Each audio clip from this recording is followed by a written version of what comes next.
Good morning, chess fans. It's going down in the scrapyard. I'm your host, Max Murray, and this is the Max Murray Show, where I am working through the advanced bots on chess.com. They range from 1500 all the way up to 2100 before I move on to the next cohort. And I'm now facing Lorenzo, rated 1800 from Italy. He is an attacking player according to the copyright of chess.com. And chess.com recommends making your king safe. Well, ho, do I have a make myself safe opening coming up. So I'm starting with d2 to d4, second best by test. Knight to f6, black's most flexible move, and I dare say the most common one.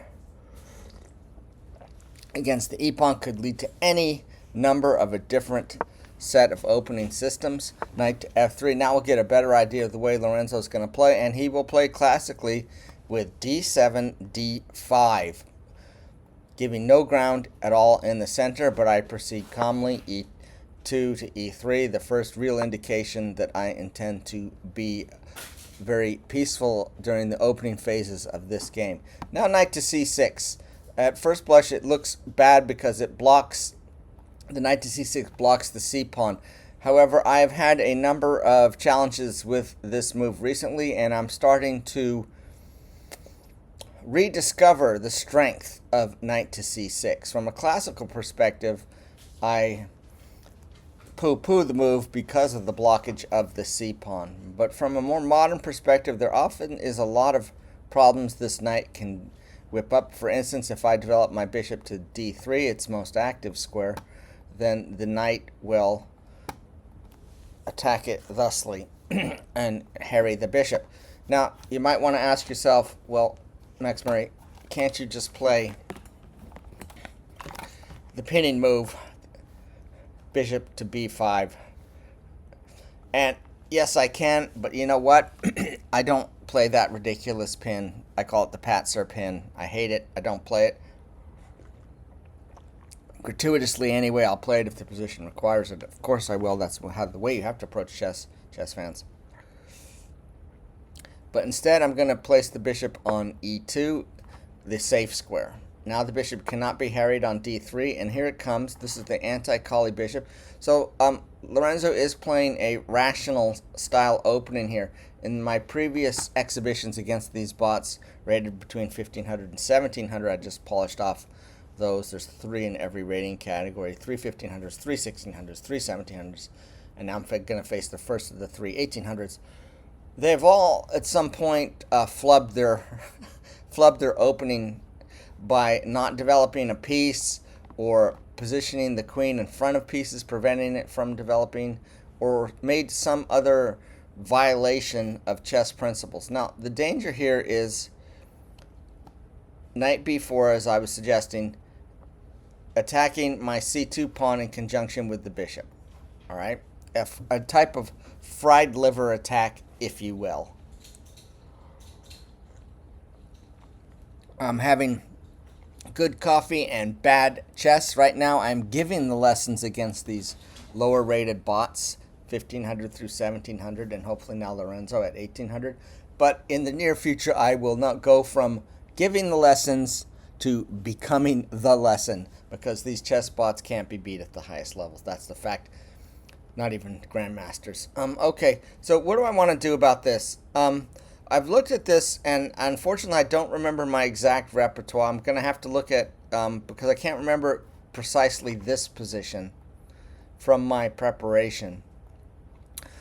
I do know that c4, believe it or not, is the recommended computer move most of the time in these types of positions, allowing knight to b4, which is then thwarted by my playing my rook on the b1 square out to a3, thusly defending the c2 pawn from attack. The knight, an annoyance for black because it cannot be removed either by exchange through the bishop or by being kicked by pawn, because lo and behold, black's knight blocks up the d4 square. So the only way he can remove my knight on a3 is to move his knight away. And once he's moved his knight away, well, that's pressure off the c2 pawn. However, I have been looking at this c2, c3 move and playing it frequently against these lower rated bots.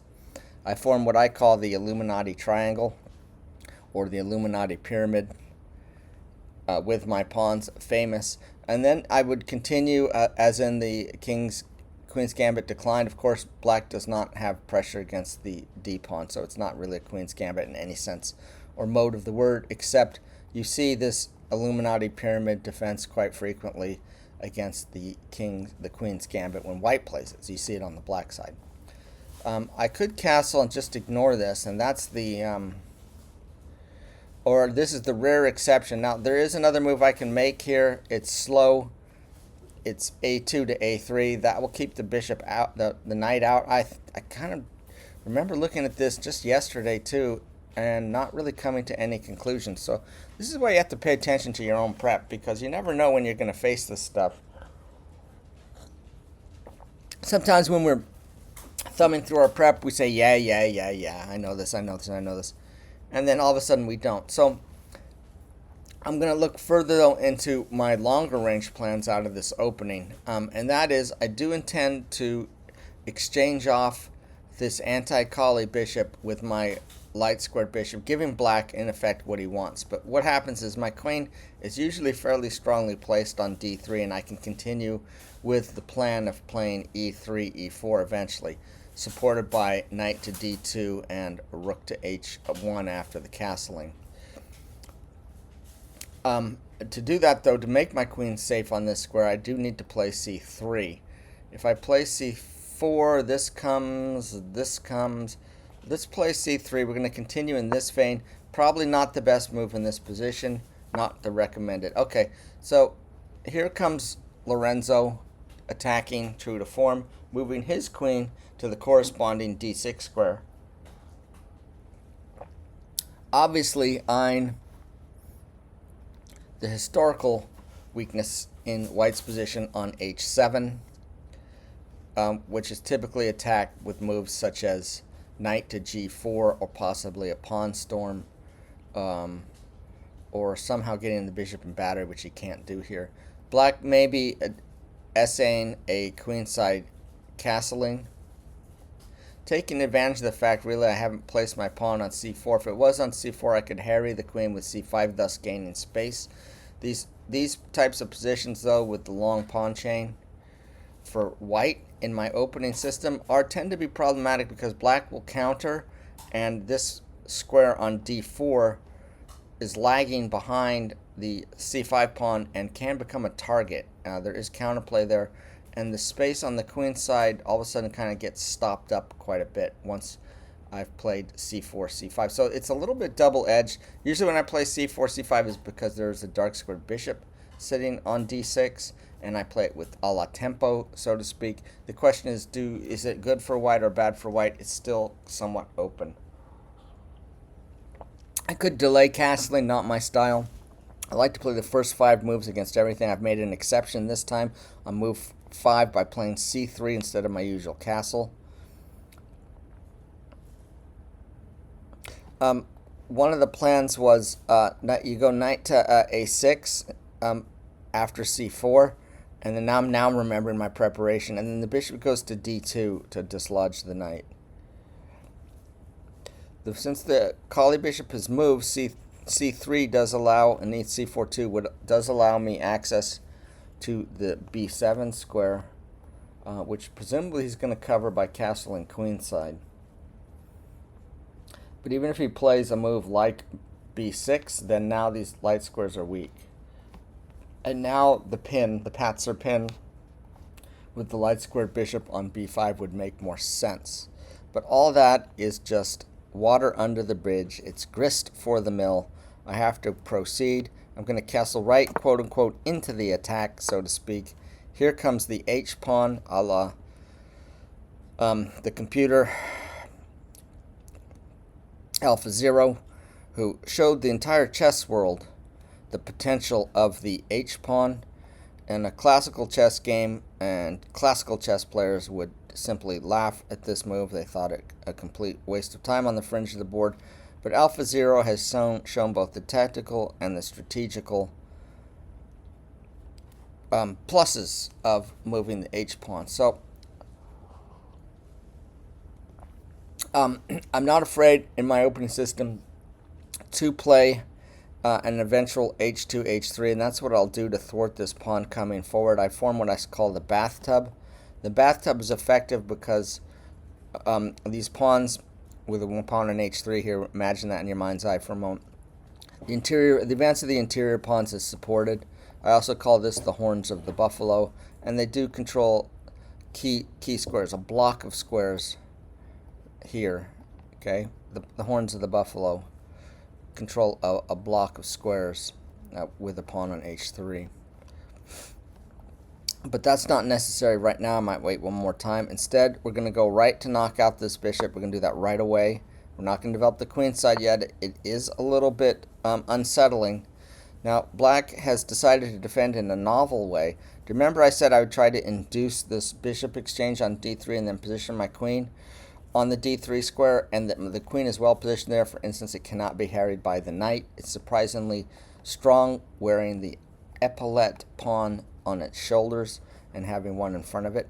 Plus, the queen gets access to some very strong light square diagonals, including one in the center. Okay.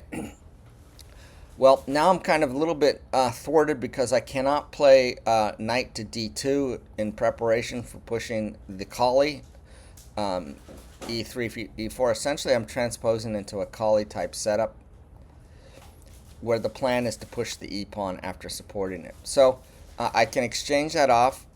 Then his queen comes to the f5 square. And the question is, what is this queen doing there? Is that a strong square? Well, it deprives me of the d3 square.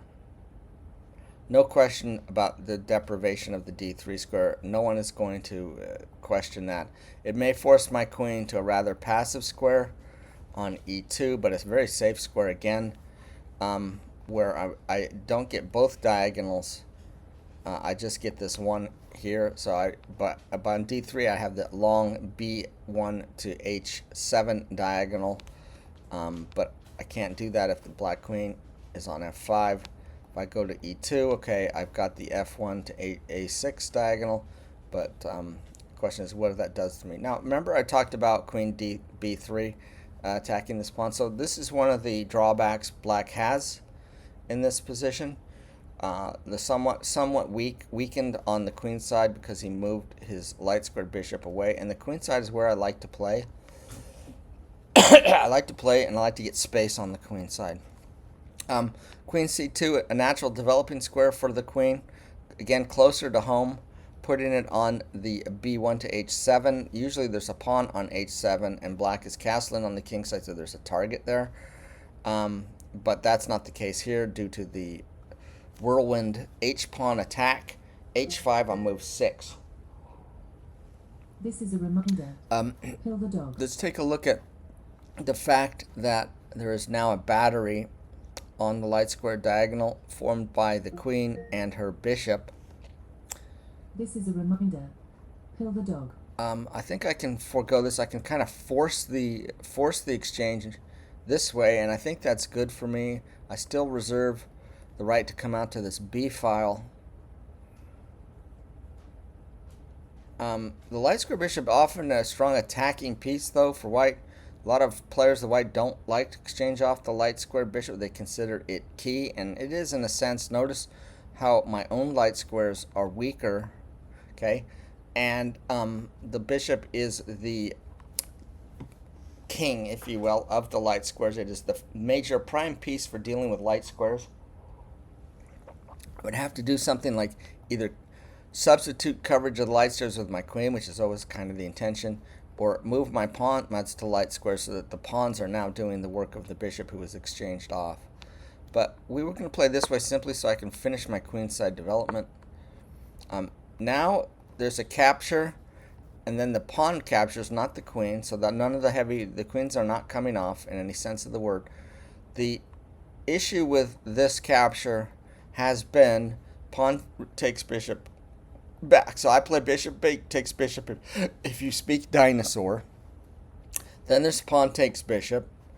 then there eventually comes knight to e4, and the knight is supported by not one but two pawns. However, I can kick it with f3 eventually. And I would do that by moving the knight to d2, or if I've already positioned the b knight onto the d2 square, I'll put the knight on e1 and perform this f3. f3 a little destabilizing because it potentially opens up the king, line to the king.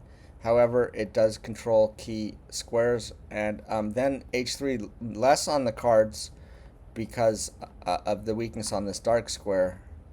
So that, it could become an issue. Black could, in that case, push the pawn all the way down to h3 due to potential weaknesses that I'm. And the pawn on h3, black pawn h3 is sort of the goal of this h pawn. Apart from if it can, the other goal, of course, is to smash open my defense. But presuming I don't allow that to happen, if the pawn can get to h3, while my g pawn is absent or on g3 and g4, etc., then black has control of this g2 square. And you say, so what? I'm not being mated, obviously, on the g2 square, but AlphaZero has shown that just this sort of strategic and tactical threat of a potential mate on g2 lasts on and on and on and on throughout the game, well into the end game. And if for some reason, if black were to lose the h pawn with a h2 pawn with a black pawn and h3, then the queen square is only 2 hops away. And it's a girl at that point. Coronation occurs. So that's kind of one of the reasons why the h pawn is considered dangerous. And you see more and more and more players doing this because at the end of the day, there could be this lingering thorn in white's side. All right, so I don't want to capture here. I don't want to go through all that just yet. Let's see about the possibility of playing e3, e4 with some more preparation. Currently, that square is defended by 3 of black's soldiers, a pawn, and 2 minor pieces. And I have it covered by 2. So I'm outnumbered here. I would lose the pawn by playing e3, e4 right away due to the sheer numbers. However, I can put a piece number 3 on it. So I'd have bishop, knight, and queen on it after I develop knight on b to d2. That's 3. And now I have 4 pieces on it after I move rook f1, rook e1, and line up the king. So he's going to have to hurry up and get this king to safety one way or the other. Notice he can develop on these dark squares. The bishop not really having a lot of space, but I suspect what happens is the bishop wants to come to the e6 square, once again renewing his pressure on my h2 pawn or square. I'm tending perhaps to come this way. Black sometimes tries to out-collie the collie by playing e6, e5, and I had this recently, but currently I have a grip on the e5 square, which is the purpose of the second move, and actually the purpose of the first move, d4. Apart from opening lines for development, this pawn prevents black from playing e7, e5, right? And then you further keep the grip with move 2 by playing knight to f3, again preventing black from putting a pawn in the center. You want your pawns in the center, and even better, you want a piece in the center, and even better than that, you want a piece protected in the center. It's major goals of chess. Why? Because the center pawns lead, all roads lead to victory, because they, from the center, pieces can go in any direction. Plus, it tends to cramp the opponent. Center extremely important. It's sort of Napoleonic, right? Control the center. So here we go. Knights before bishops. This dark squared bishop, yes, it's a problem. There's no one's gonna argue with it. It isn't a problem. Okay. It is blocked in by the e3 pawn. And normally, my normal mode of development is to play bishop to b2 to b3 and fianchetto, or fianchetto. People pronounce that word different ways, to the long dark square diagonal. Obviously, that is a more obtuse plan if my bishop is buried behind the C and D pawns. But if my plan is if I can execute the e4 push, then now all of a sudden the bishop has a ready-made diagonal, and it can come out to its natural development diagonal from the c1 square anywhere along the line to h6. So here we go. I'm not afraid of this capture. There it is. I'm going to recapture with my queen. Now I've said my queen is safe. That's the advertising. Black has put a rook behind the queen along the d file and opposite my queen. Tactically speaking, a rook opposite the queen is a desirable set of circumstances to create on the chessboard, because you never know when the traffic's going to clear out and the queen will be threatened. There's the queen, the strongest piece on the chessboard, but also the weakest, because threats to the queen require the queen to move away, and therefore black can gain tempi, or what I call accelerator squares. By you create a threat, the opponent has to respond to a threat, and then you can move away from the square that created the threat to a new square, and it's as if you made one move to the new square, right? Now let's take a look at the defenders. There's two defenders here, and there's two attackers here. So once again, I cannot push e3, e4. I've now got to start to look to this danger. If black does capture on e4, then one of the pawns on opposite the queen is removed, and this black's next order of business might be something like e5, because if I captured then, now with both pawns gone, there's your threat. I do have an accelerator move. For instance, I could move here, attacking this. Not bad. Almost certainly black will proceed with b3. Could drop the knight back, the queen back to the c8 square to cover that. A little passive there. The queen blocked in on the light squares now by e6, as her t, she's toothless at the moment except for the potentiality down the d file. The move that I want to play here, obviously, rook f1 to e1 to proceed, put three pieces behind, and now e4 is on the cards. I can vacate my queen thusly, and I can get everything that I wanted out of this position. Yes, I have. It has not gone unnoticed by me, probably not by you, that black has moved the rook as if he touched the rook first when attempting to castling and over the board play. He's put the rook on the d file, but not castle queenside, which seems to make more sense. Then his king is covering the b7 square, and his knight is covering the a7 square, meaning I don't have any direct attacks over here. I think it's safe enough. Missing my light squared bishop, so these pawns can move a little more safely without worrying as much about the light squares. This bishop not developed for some reason. The computers don't like to develop this bishop to its most natural developing square, which is e7 and then castle. They just don't. None of the bots, 1500, 1600, 1700, none of them have done it. They've all kept their kings in the center, or in one case there was a castle queenside. All right, so let's stop yapping and proceed with the game. Now, Alpha Zero, he's doing the horns of the buffalo on a grand scale himself with a5 and h5, drastically weakening the light squares, which he can sort of get away with now that I don't have my light squared bishop. However, now queen b4 is kind of calling out. But I want to calculate this move.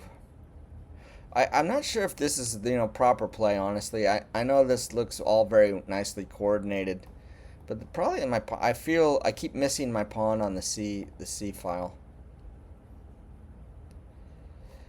It's a little loose here. Guarded by the queen, the knight. Yeah, we see that. We agree with it. Whenever your opponent grabs space, one of the first things to consider is how black played the opening, which is give no ground, right? So one of the considerations I had against an H pawn, I didn't talk about it at the time, I didn't really think about it either. Welcome to my chess world. Was responding with h2, h4. Point being, now black can't advance the pawn, and I have control of the g5 square, at least for the time being. It's a little dicey moving, obviously, your pawns in front of your king. But over here on the queen side, a4 grabs hold of the b5 pawn very solidly, very, very solidly, by b5 square. And it's protected by the rook for the time being. Yes, black is lacking his attacking light squared bishop, but his queen is also roosted on the light squares. The reason why a5 makes a little more sense is, one, it stops the march of these pawns. Okay, so he's not going to gain any space on the queen side at my expense. That's number one.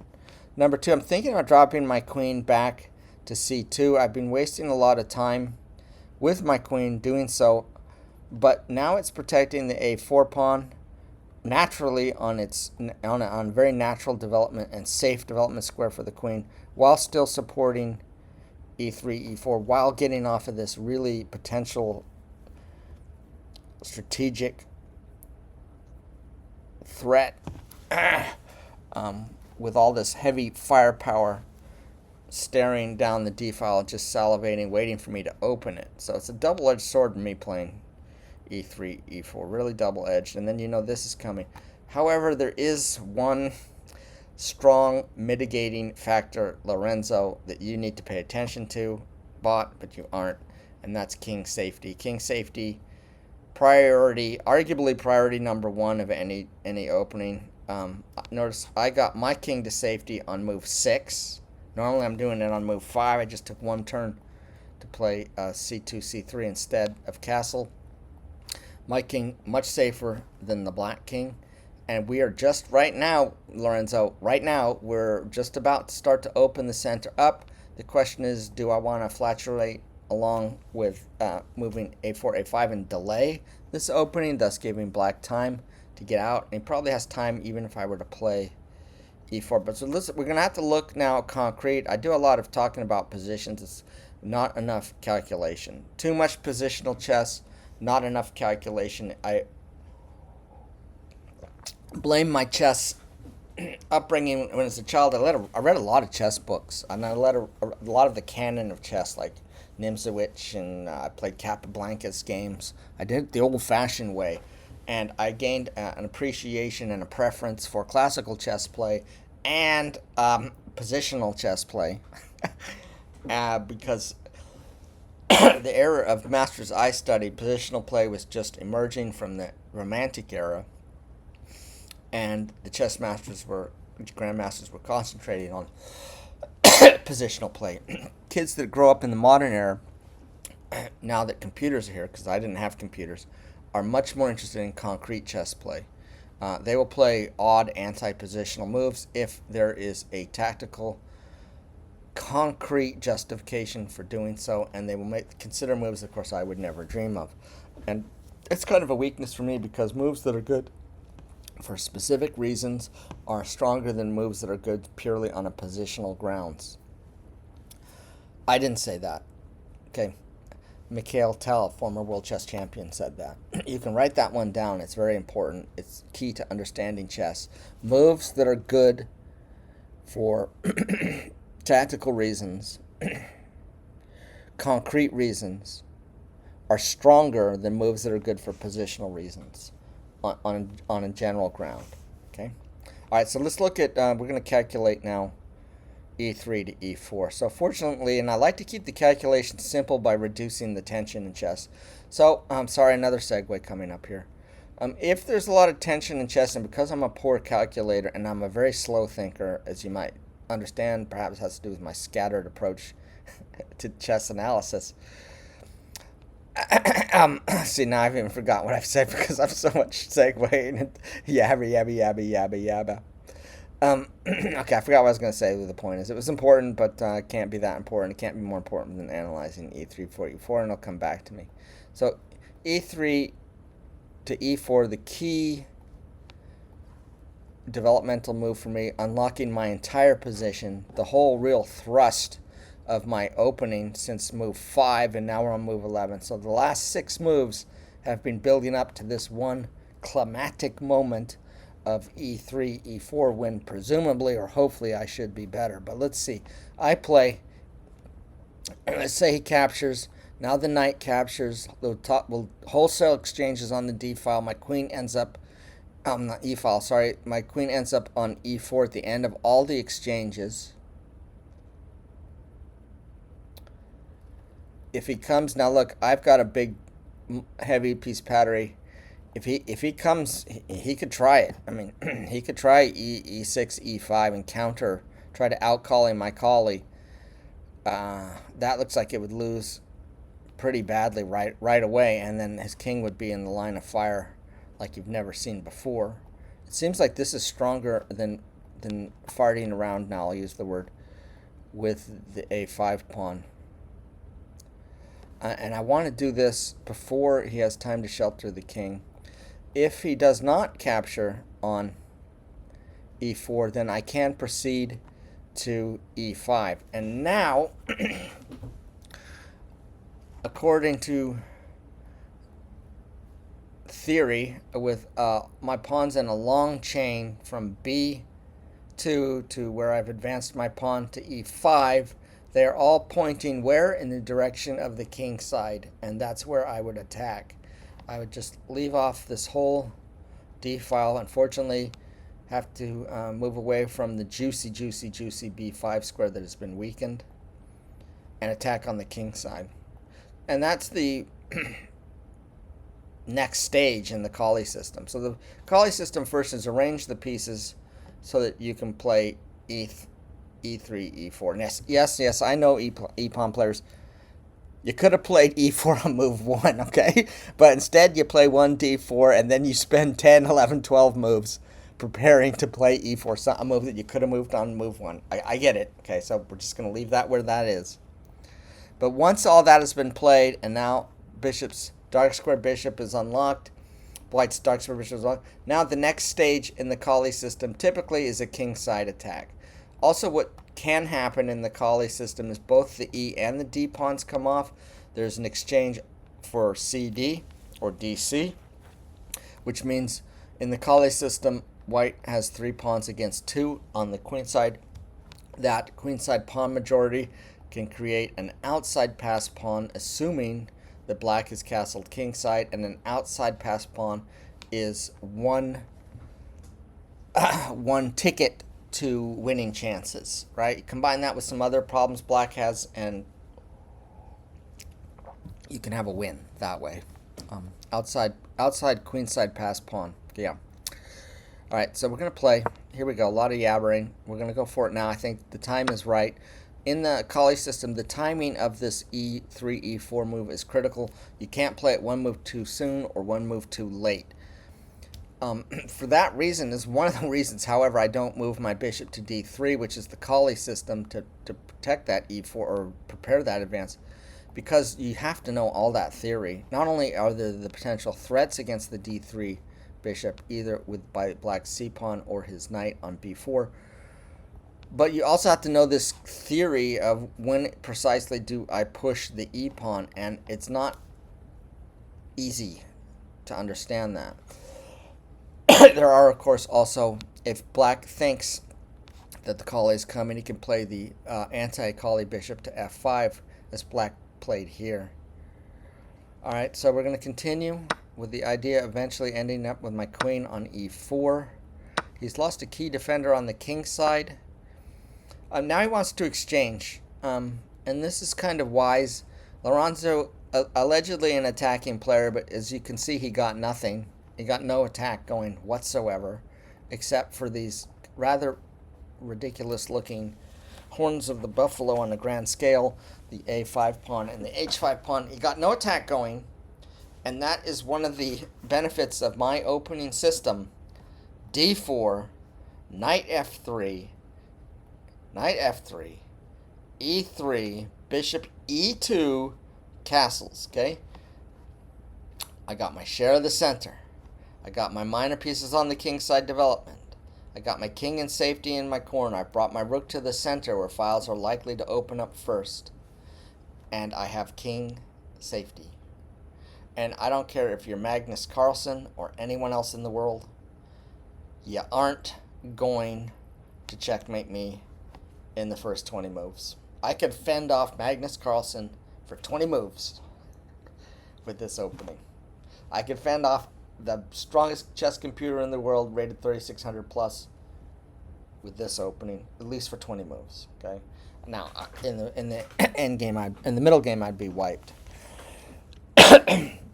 Interestingly enough, my game yesterday, I had the wrong perception. I played the opening inaccurately. I thought I was fairly accurate in the opening, and the middle game was surprisingly accurate. That's what's giving me these victories over these bots. Now, Black has moved the queen again. He's moved the queen a number of times. He's moved it two times thus far. Is that all? He moved queen to d6, then he moved queen to d7, and now he's moving queen to d5. So he's been all over these 3 squares with his queen in the opening. In the first 14 moves, 3 of them have been queen moves. Wasting time, not for some reason. He's been neglecting his bishop and neglecting his king safety. Okay, the advantage of the queen here is it's a blockading piece on the d-pawn, so I can't break the center open further to get at his king, cracking him open like a walnut to get at the tasty insides. However, the queen is the worst blockading piece for reasons I mentioned earlier in this broadcast, sports fans, chess fans, ladies and gentlemen, members of the press, where I mentioned that if the queen is attacked because she's so valuable, she almost always has to be moved away. She can be bullied, and this is in the cards for me. Now the question is, do I want to trade queens? And that's always a very interesting type question. I do very well in queenless positions, queenless middle games, queenless end games. The reason I do well is because I'm not a good calculator, and the queen being such a powerful and mobile piece requires an enormous amount of calculation. Very tricky piece, even more trickier than knights. A queen endgame with pawns is its own universe. The rules of chess seem to be suspended. A lot of the chess principles turn upside down. Queen-pawn endgames require a skill and a technique all fresh of their own. And I am not overwhelmingly good at that type of play. I don't do bad in the end games, but I'm not overwhelmingly good at that type of play. So, and another reason I'm good without my queen is I do play an opening system, d6 to everything. There is often, and then an early e5, there's often exchanges on e5, opening the d file. Opening this, so imagine I'm black here. There's often exchanges here, and white will take my queen. I will recapture with the king. White thinks that they have an advantage now because I've lost in the opening my rights to castle. However, this queenless middle game I've gotten very good at. I typically play c6, king to c7. Now I'm controlling key files in the center. You want your king in the center when queens are off. Generally. Okay, there could still be danger there. The king good on c7 to defend these pawns, etc. Okay, so the point is, get to the point, Max Murray. The point is, I'm comfortable with queens off. Lorenzo, being an attacking player, probably favors his queen, so an exchange, again, is good for me. And he'd have to bring the rook to e5. So if I exchange the queens, there's all these sort of psychological reasons why I'd want to exchange the queens. Now, a concrete reason is because now I can get in c4 with tempo, a square that the pawn arguably should have occupied in the opening, but I get it anyway free by tempo against the rook. Rook can't capture the pawn without being lost in the minor exchange, so the rook will have to retreat somewhere. There will be pressure against my center. I can defend it with the dark squared bishop. This looks a little passive for the bishop, but when you have a center, it's behooving on you to protect it. The bishop protecting my d-pawn on e6 is a little passively placed, I admit, but I will consolidate at that point my central control. And the bishop on e3 cannot be attacked by knight because there is no more knight, or easily opposed. Well, I guess it could be somewhat opposed by the dark square bishop, but that'll take time. So a lot of the sort of plan here is something like so it'd be something like queen takes queen, rook takes queen, pawn to queens, bishop 4 to speak dinosaur again, where I learned my chess from dinosaur language books. Rook, let's say look rook all the way back to d8, then bishop to e3, defending this pawn along with the knight. He's got to develop his bishop somewhere, probably e7, so he doesn't block his rook's ein, my d pawn. I likewise want to develop my rook, probably come to d1, and I'll have a pawn on c4 and d4 controlling the squares here. Let's use a different color. I'm going to look at this, sports fans. You see that we're using different color. I'll be controlling those squares. The control, however, of space, not as important with more pieces off the board, because with fewer pieces on the board, there are more alternatives for those pieces to go to. They're not competing with each other. They're not stepping on each other's toes. My own b square would be weak. He could put the bishop out there. That is an issue. The other thing about the queenless middle game is he does have these pawns on a5 and h5, and he has gained space with that. And I think in an endgame he has a sort of an advantage. It'd be my central pawns against his flank pawns. Maybe those cancel out. I might want to just keep queens on the board here.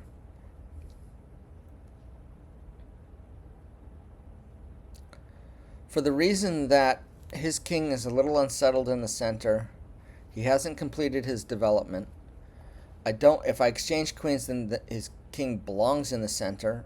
And for that reason, he might retreat the rook to d7 instead and sort of castle queenside manually by hand by playing king d8, c8, and then develop this bishop, possibly even to here after I've pushed c4, and bring the other rook, and now he's doubled on the e file against my d pawn, which is no longer protected by a pawn.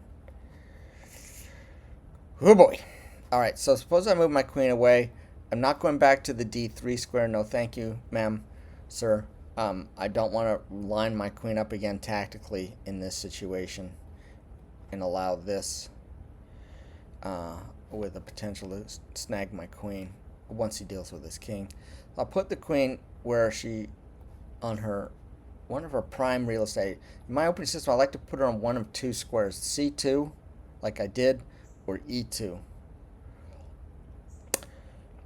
Those are I think the overall, in a very general sense, discounting tactical opportunities such as, coming out to the b file, the c2 and e2 squares are the safest for her and the best in general.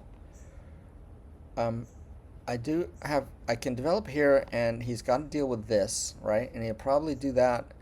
When I say this, I mean he has a weakness on c7. The pawn is weak because it's undefended, and it's easy to attack if I get in bishop to f4. However, that will induce his bishop coming to d6 to oppose, and if I were to exchange and he recaptures with the pawn, now he's got a central pawn majority for the endgame, which I think is in general would favor him. But there are some nuances in this position, such as if he puts his bishop on d6, then his queen is not so safe. Might have to come here. I'm going to put the queen on c2. Okay, we're not going to do the exchange. I could have brought the queen back too. Maybe e2 was maybe slightly better. Maybe that was a little bit too much that was too much muscle memory, putting the queen on c2. She is, however, on a very good attacking diagonal. The bishop has come to e7, not to d6. I can win a tempo, quote unquote, now by playing my bishop to f4. He relocates here, right? I've won a tempo, so to speak. But I'm trading away a pretty strong attacking piece. But if I don't put my bishop on f4, then where does it go? Here's a possibility. I might have to wait till he castles, because then if he's castled, then when I recapture with a knight, I have a threat here. Now might be the time to do a waiting move to see what his plans are. A good waiting move for me, either h2, h3. I want him castled before I really continue to place my pieces on squares. Because once he's castled, I know where he is. Hey, I know where he lives. Right now, he's migratory. The king is migratory. The king could even castle by hand queenside. It's not inconceivable. So we're going to play a very useful move now. This also prevents back rank mates. He's castled. Now, I've told you, chess fans, ladies and gentlemen, members of the press, that I was hoping he would castle, because now I've promised all this activity, and it's going to happen. It's going down in the scrapyard. Okay? Now I gotta come up with a middle game plan.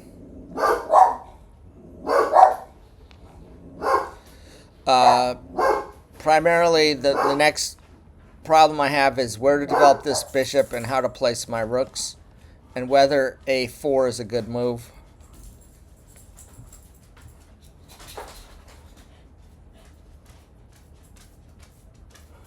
Alright, so let's go through it. One idea, of course, as I mentioned, was put my bishop here, but that doesn't work now, I see, because the queen, who's on an odd square, d4, covers that square. It's interesting, I had a little chess blindness there. Did you see it? I thought this was purely mine, but I neglected to realize the queen is there as an additional support for that g5 square. And that's how we blunder in chess, is pieces are in weird places, and the queen is a little weirdly placed on d5 at this stage in the middle game, because she is so vulnerable to c2, c4, and other potential harassment in the center of the board like this at this early stage.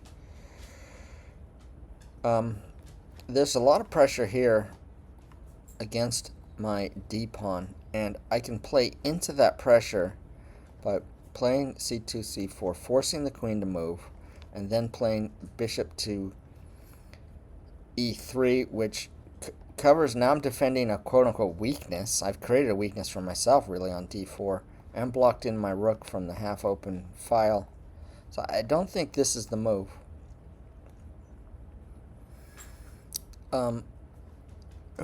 If I exchange off the dark squared bishop, who is favored in that situation? Well, I've got control of the dark squares pretty strongly on my queen side. Dark squares aren't a factor on the king side per se. Our queens are competing for the light squares. I have a knight, he has a knight. My knight is at least defending my king, but there's no attack. His knight is really doing a whole hell of a lot of nothing. Look, the knight can't come to b4. The knight can't exchange for the pawn. The knight can't come to e5. I'm controlling that square. And the dark squared bishop on e7 is blocking the knight from sort of trying to maybe get to the f5 square, knight f5, or knife f5, which probably wouldn't be a good move anyway. In terms of the center, I have a very firm grip on the e5 square. Black obviously controlling d5 with his queen there, but she can be chased away by c4. She cannot be chased away easily by my knight because of this arrangement, meaning my knight has to make 3 moves just to be able to pounce on the square d5. That's just the geometry of chess, folks. The knight can't move like a bishop in a diagonal 2 squares. So one of the knight safety against the knights. When you're playing against knights, move getting on a diagonal from a knight like this is geometrically very safe, because the knight, frustrated, has to make three, not two, three moves in order to get to a diagonal square like that. I could play b3 with the idea c4 supporting it, but that pawn really needs no more support, and then I'd be justifying his move. I could grab the space.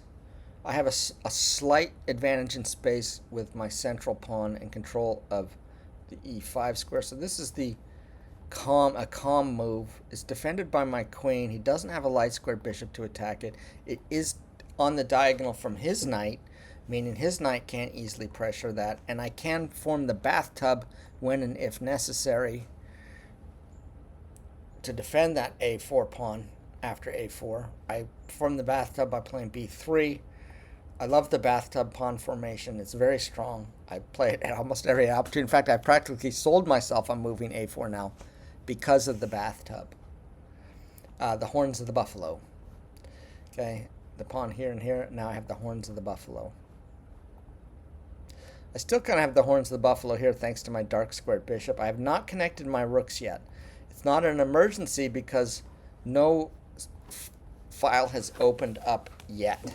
There's still a lot of tension in the system, in the game, even with two of the minor pieces traded off, because the material has not been wet down yet. We do have an asymmetrical situation, which is good from the white perspective. Asymmetry is how we win games. What we do is we outplay our opponents at that point, taking advantage of our trumps and turning the screws on their weaknesses.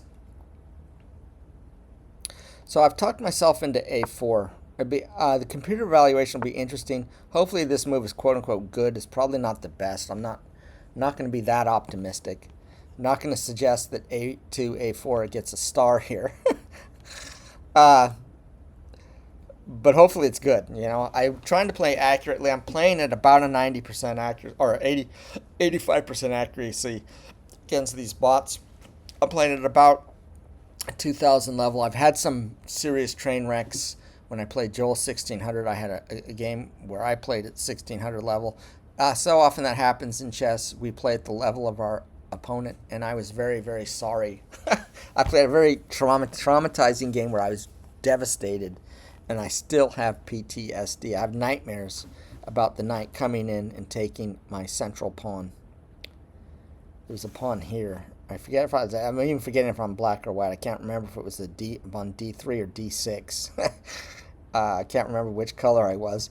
But the pawn came in. It came in. It was to B4. I'm pretty sure it was a black knight now. I'm seeing it. I'm reliving the trauma now, re-traumatizing myself.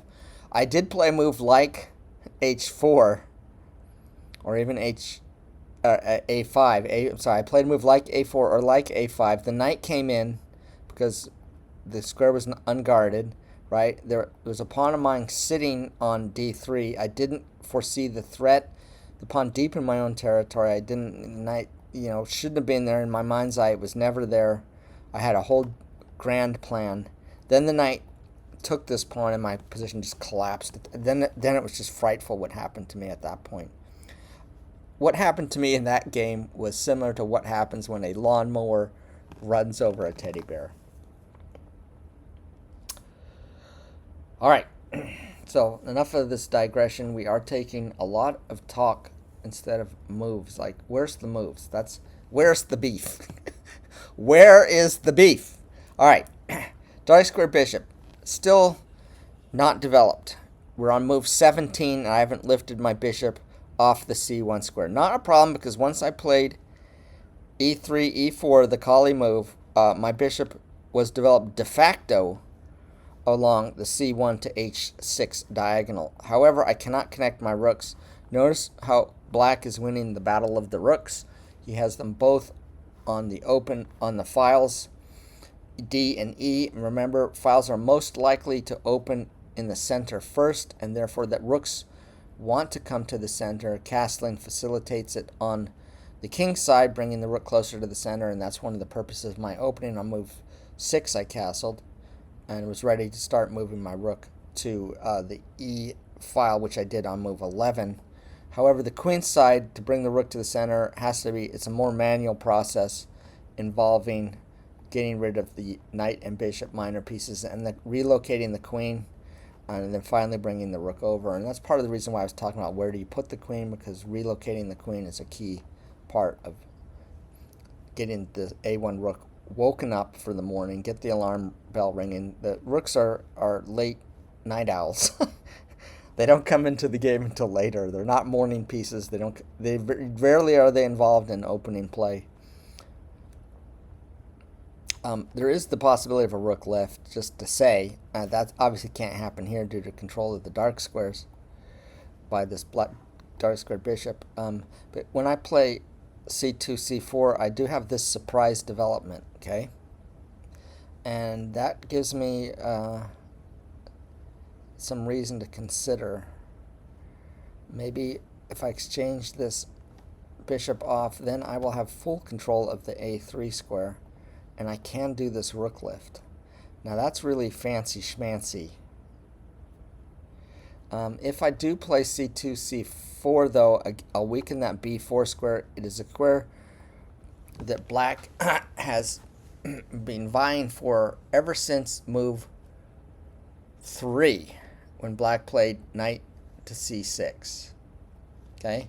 Black, ever since move 3, black has been eyeing this b4 square.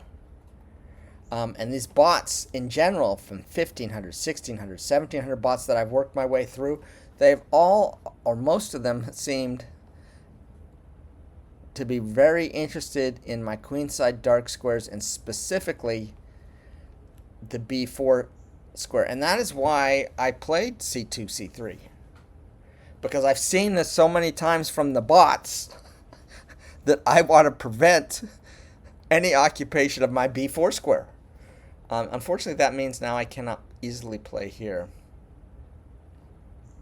The knight is a bit of a problem, okay? Because my c pawn can't advance to c4 without giving up a very dangerous perch to the knight. Notice how on b4 the knight would also threaten my queen, forcing her to move again. It would be kind of disastrous if black got a knight here.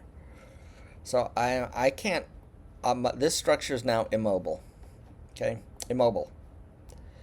This structure is now immobile. I have to seek play elsewhere. I can be patient because black has his knight on c6. Lorenzo does. He is blocking his c pawn. And therefore his mobility is also limited. He has a flat-out weakness on b5, which I control with a pawn. This square, a nice juicy outpost for my own knight. The easiest way for my knight to get there would be through d4. So knight d4, knight b5. Also attacking this backwards pawn, which could be my own version of the fried liver in return. Remember, black started the game with threatening a fried liver attack when he had a bishop on f5 and was attacking my c2 pawn with his knight coming from b8 to c6 and then to b4. That was kind of the threat. So it'd be tit for tat in that regard. The other question is, do I want these bishops off? And most assuredly, by moving my bishop to f5, a very good square for it. It's attacking a obvious weakness, the weakness. That's the weakness right now in black's camp. The bishop can also retreat back to h3. It has a ready-made perch thanks to my prophylactic h2, h3.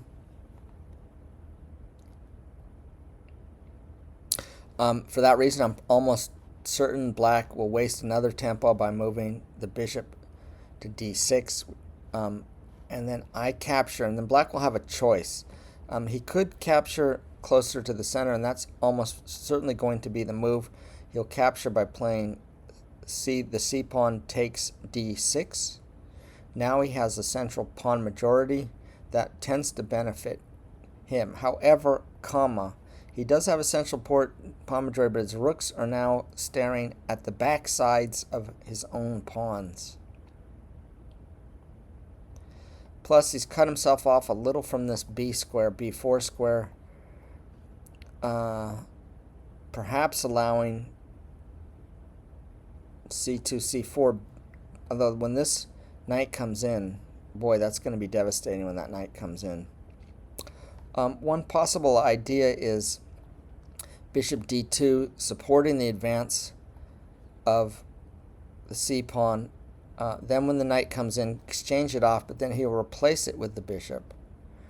That attacks my rook on e1, and I don't want to be bullied off the e1 square. It is a key central file. What if I say, can my queen leave the light square? So suppose I put the bishop on f4. He interposes with his bishop, protecting his weakness on f7. And then I move my queen to d2. Now I'm back, unfortunately, under fire here, meaning this is a tactical possibility. I probably have it covered, though. Another possible idea here is I can exchange this knight off. And why do I want this knight off? Because I don't like this. It prevents me from playing c2, c4. So knight e5, it's a move I don't often play, even though it's such a natural move for white. The reason I don't often play it is when I move knight f3 on move 2, I'm really trying to prevent e7, e5. But I'm also preparing castling, and then I typically will leave this knight throughout the middle game near the king, just as insurance, because the king and the knight combine very well for the purposes of defense. It has to do geometrically with the fact that they have very different moves. It's the same reason why the queen and the knight also combine extremely well in the attack. The knight can shift to controlling dark or light squared complexes in a heartbeat, and the queen, of course, extremely powerful, controlling both complexes also. You put those two together, the ability to control any complex with the speed and mobility of the queen and the trickiness of the knight, and you have a deadly attacking combination. I don't usually think about putting the knight in the center of the board because I'm not an attacking player. I'm a positional player. However, I think the positional trumps have run out for me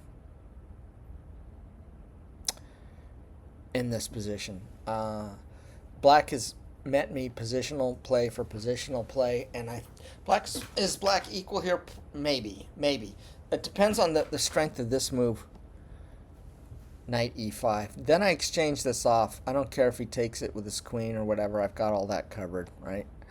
With this knight gone, now I can play c2, c4 a little better, gaining some space. I'll have to support it with the bishops. I'm not too afraid of putting my bishop on the e3 square. So let's do this.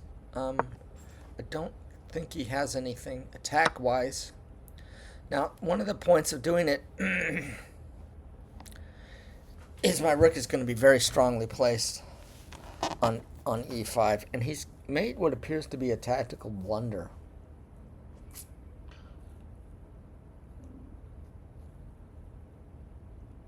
Because rook takes knight now threatens both the h-pawn and the a-pawn once the queen evacuates the 5th rank. Does the queen have what I call an accelerator move? In other words, can he move to a square where she creates a threat so strong that I have to respond to it in a defensive and passive way? And that will give black time to play the move h5, h4, which black should have played much, much earlier in the game. I don't know exactly when. We'd have to scroll back and figure out when did black have time for this. The point, though, of moving the h-pawn is to cramp white. If you're not going to pry me open and attack me with the h-pawn, then the next task at hand is simply to cramp me, and the knight here, the pawn here on h4 would basically holds up these two pawns. Okay, imagine my f pawn is gone. A pawn on h4 basically controls two pawns. It's one pawn controlling two. All right, so rook takes is one possibility, and obviously the immediate, and that's obviously the lead candidate move here. Then I'll have the very pleasant choice of choosing between capturing the h pawn or the a pawn, because I don't see where the queen is going at all, where she has any accelerator moves or tricks. I don't see the tricks. Okay, I don't see the tricks. But let's look now at pawn takes knight. Advantage, pawn now very well advanced into the black camp. Again, I have that kind of controlling pawns situation where my pawn takes knight. Now the pawn on the d5 square, or king 5 for you dinosaurs out there, controls the king's pawn and the king's bishop's pawn, or for you modern folks, the d6 pawn and the f7 pawn. To a certain extent, obviously, you know, he has the g pawn in this complex of pawns here. That's fine, because if he decides to move these, then his king is opened up with the queen still on the board. So this is a possibility. However, now black has realized a dream and taking control of the d file. On the other hand, black is leading with his chin, as I like to say, or with the queen on the d file. So a move like bishop to e3 now having a lot more scope with my d pawn, but then I'm not protecting this. I'll probably have to come bishop f4 to protect the pawn, and my bishop is no longer able to play actively. Possibly even here. I think rook takes is by far the leading candidate move. My bishop still not ideally placed. It is defending the backward pawns on b2. My queen is doing that duty also, and the queen has to be there anyway, but she could become overloaded, so okay, it's not so bad. This rook lift probably never going to happen, so I do have an issue with my rooks not being connected. However, black not able yet to really deal with the situation. Let's go forward, Gene. All right, queen to c6. Now, no longer leading with his chin down the d file. The rook has a half open file leading to my d pawn. No back rank mate if somehow black gets that rook to d1, because I can run. Now I have a choice: a pawn or h pawn. The h pawn comes with a built-in threat of checkmate. Okay. Queen h7 would be lights out. Checkmate in one is almost always the best move in the position. Mate in one is never bad. Okay, it's never bad. It's an accelerator type move where I play here. Now there's extreme dire threat of queen to h7 check leading to mate. King f8, queen h8, and that's all she wrote. If I take the a pawn, he could advance the dark squared pawn to h5, and h4, and I don't want that for all those reasons I was discussing about one pawn dominating two.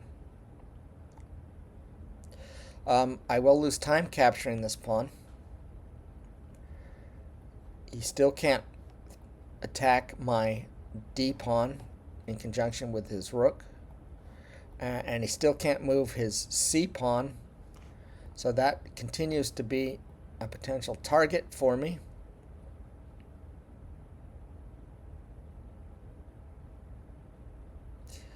I can, with the knight gone, I can now target this a5 pawn that I fixed. I could target with a thusly. I don't think I'll do that. So we're going to attack here. Mate in one, always good. He's forced to play g6. I didn't even bother calculating it because I believe that's his only move. So now we have to think. This pawn, is there a mate in this position? So that's the next thing. Do I have a mate is a very pleasant continuation to calculate, except it hurts my brain to do so much calculation. I like to just grind them down. And now Lorenzo has actually thrown up a message. And it's an odd thing to say, Lorenzo, 1800 in this situation, because he went for a position I think that was mostly level, to a situation now where you're losing, maybe even losing badly. I'm up at least the equivalent to one pawn here, and I've got a lot of positional trumps. Might want to move my rook all the way over to a5, knock that thing out. Look, my rook perhaps a little bit vulnerable along this fifth rank. So let's take a look at it. So if I take rook takes pawn and get, let's call that the greedy move. Let's suppose he moves his bishop here, with the idea of trying to trap this rook and prevent it from running anywhere. I think I have plenty of outs, as they say in poker. I'm not sure if I need to extensively calculate it. The rook taking this pawn, I have the main out I have is moving to e5, retreating the rook to e5, and coming back home to the e file. He can try to control this square by moving the f7 pawn to f6, but that leads to immediate disaster. So he would have to do some preparatory move like king to c7, but even that is risky because not only can I attack on these weakened dark squares, but I would have time to move my rook back after capturing the a5 pawn. I'd have time to move my rook back to e5. The other ideas I thought were maybe bishop here. Now he's controlling the e5 square. I can escape though by moving to g4. I don't think the rook is going to be trapped that way. There's a queen sacrifice. Does that make any? This is not going to be enough firepower. And the king, the other rook, simply not in the game, except as the passive defender of the a4 pawn. So I'm not playing with really full maximum efficiency in terms of my pieces. Fortunately, he gave me some material, which is going to be my winning advantage. Now I could play like b3, and I don't have to worry so much about the knight because it's gone. I could form the horns of the buffalo. The bishop can come here, try to trade that, you know. If I do the horns of the buffalo, the bathtub formation, then I can't lift the rook. I kind of want to lift the rook just because I've been talking about it so much. I want there to be truth in advertising. Most likely, though, this bishop, it will, when it does come into the game, will do so along my back rank. All right, so I want to grab this pawn. He may try to counter with one of his rooks. Now he's bringing pressure against my a4 pawn. I do have it double defended by my queen and rook. All right, my queen's rook pawn is defended. And I could take one of the rooks off since I'm up material now, the equivalent of 2 pawns at this point. Every trade brings me closer, and then I wouldn't have to worry about this rook safety, about it being trapped deep in black's line. So let's capture here. I think it's completely safe. One other thing is, does he have a, can he threaten the rook? Does he have an accelerator move is what I'm looking for? No. My queen side very solid right now. This is a very solid defensive posture. It must be frustrating the bot who is attacking.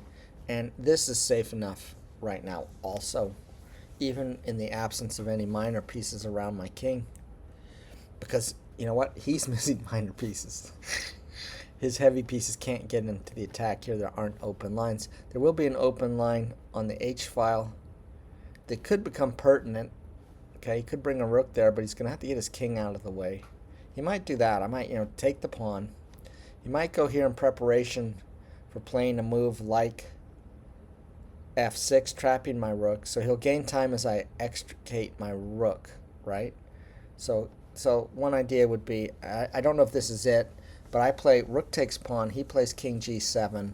Now I'm in danger of having my rook captured so I move it to e5 to get out the emergency exit. Now he swings a rook over to the H file, and he is attacking this hook. He can't capture it right now, but if he can get his queen into the action, if he could double, you see the rook on. I'll just get rid of all these arrows because it's a bit confusing. If he gets a rook to h8, and he has his queen here on c6, they intersect geometrically on h1, checkmate. Yes, I have pawns in between. There could be sacrifices. Okay, if he doubles his rook on the h file. That's very long and arduous to do. I can thwart it fairly easy in these types of attacks. For instance, by having my queen on d3, I've supported my h-pawn even more.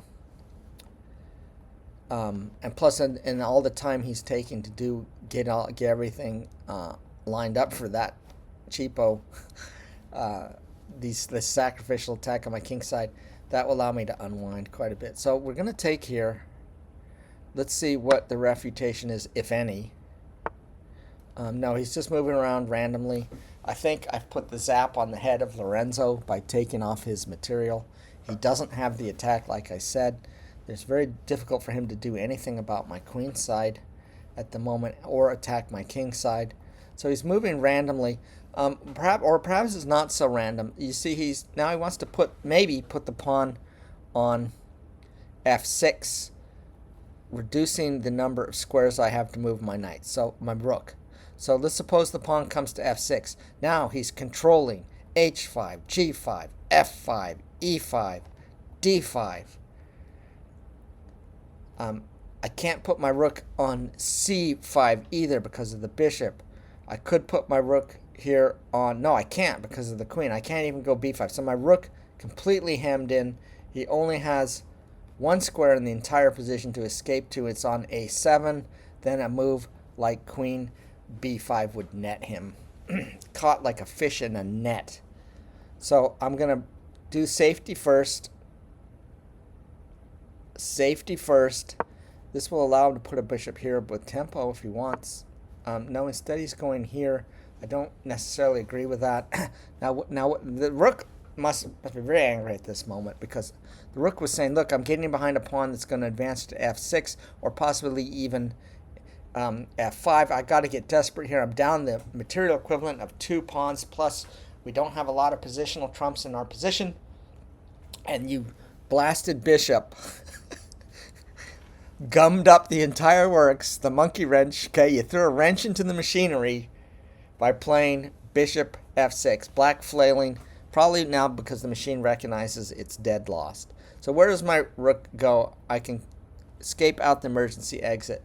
I can go to e2, providing a lot of strength defensively along my second rank and preparing to double on the e file, trying to break it open eventually with moves like c2, c4, and d5. I will have to mobilize. I have 4 pawns to 2 now on the queen side, and I have 3 pawns to 3 on the king side. So we have equal on the king side. I'm outnumbering on the queen side, suggesting that victory in the endgame for me will occur on the queen side by mobilizing my queen side pawn majority. That's the simplest way to play. The bishop on f6 does have the salutary merit of defending the weak and dark sides around the king, because I have been thinking about, somehow getting my queen over here on the dark squares in conjunction with my rook, which my bishop can also play here. Okay. Let's keep that in mind. However, he can interpose now with a bishop and maintain control of these dark squares. I am going to want the bishop off at some point. Should be fairly easy to exchange it, I hope. Dude, I can feint having an attack on the king side. Want the bishops off because I have material advantage. Then it would be heavy pieces and pawns against each other, where I have 2 pawns to my advantage. Rook could come here. Rook could come here. I'm playing with fire. I don't really see any reason to do that.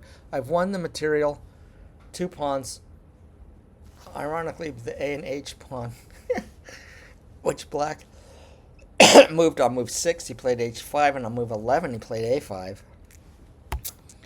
to set up those 2 pawns. And they're both gone now. Thank you very much. You didn't follow up correctly, I think, either idea. And two of them at once might have been, quite frankly, a bit much. I could also just bring my rook back to E1. A full reset. Why? Because eventually I'm going to put this bishop somewhere. Probably on F4. Almost certainly on F4. And then the rooks are connected, and I want them connected because I don't want black getting some sort of trump out of his connected rooks while mine are a little bit scattered and not lined up yet. And I don't know if getting my rooks doubled on the E file really is going to lead to very much initially. So yeah, we're going to come all the way back to E1. Probably not best. Probably the rook is better on E2. Oh, so this is a threat, and it was better on E2. Oh my god. The rook was better on E2 because of this threat. My rook was loose on C2. A tactical nuance that I am aware of but did not pay attention to. Fueled by the fact that the queen is rather on an odd square for her. C6. Okay, don't panic. Okay. So I gave a pawn back. Alright. Everyone breathe. It's funny, too, because intuitively I was telling you the rook is better on E2, where it was defending the queen and providing bolstering on the second rank. Then the win was easy. Now we're back who knows where. The D file is officially open for business. F7 pawn suddenly becomes a target. I still am up the equivalent to 1 pawn. It's 3-2 on the queen side, not 4-2 anymore. I do have the queenside pawn majority, outside pass pawn, because both kings are on the king side, so there are still, I retain winning chances from that positional trump. I'm going to simply move my rook here to E6. One pseudo advantage is at least lines open up, you know? At least lines open up.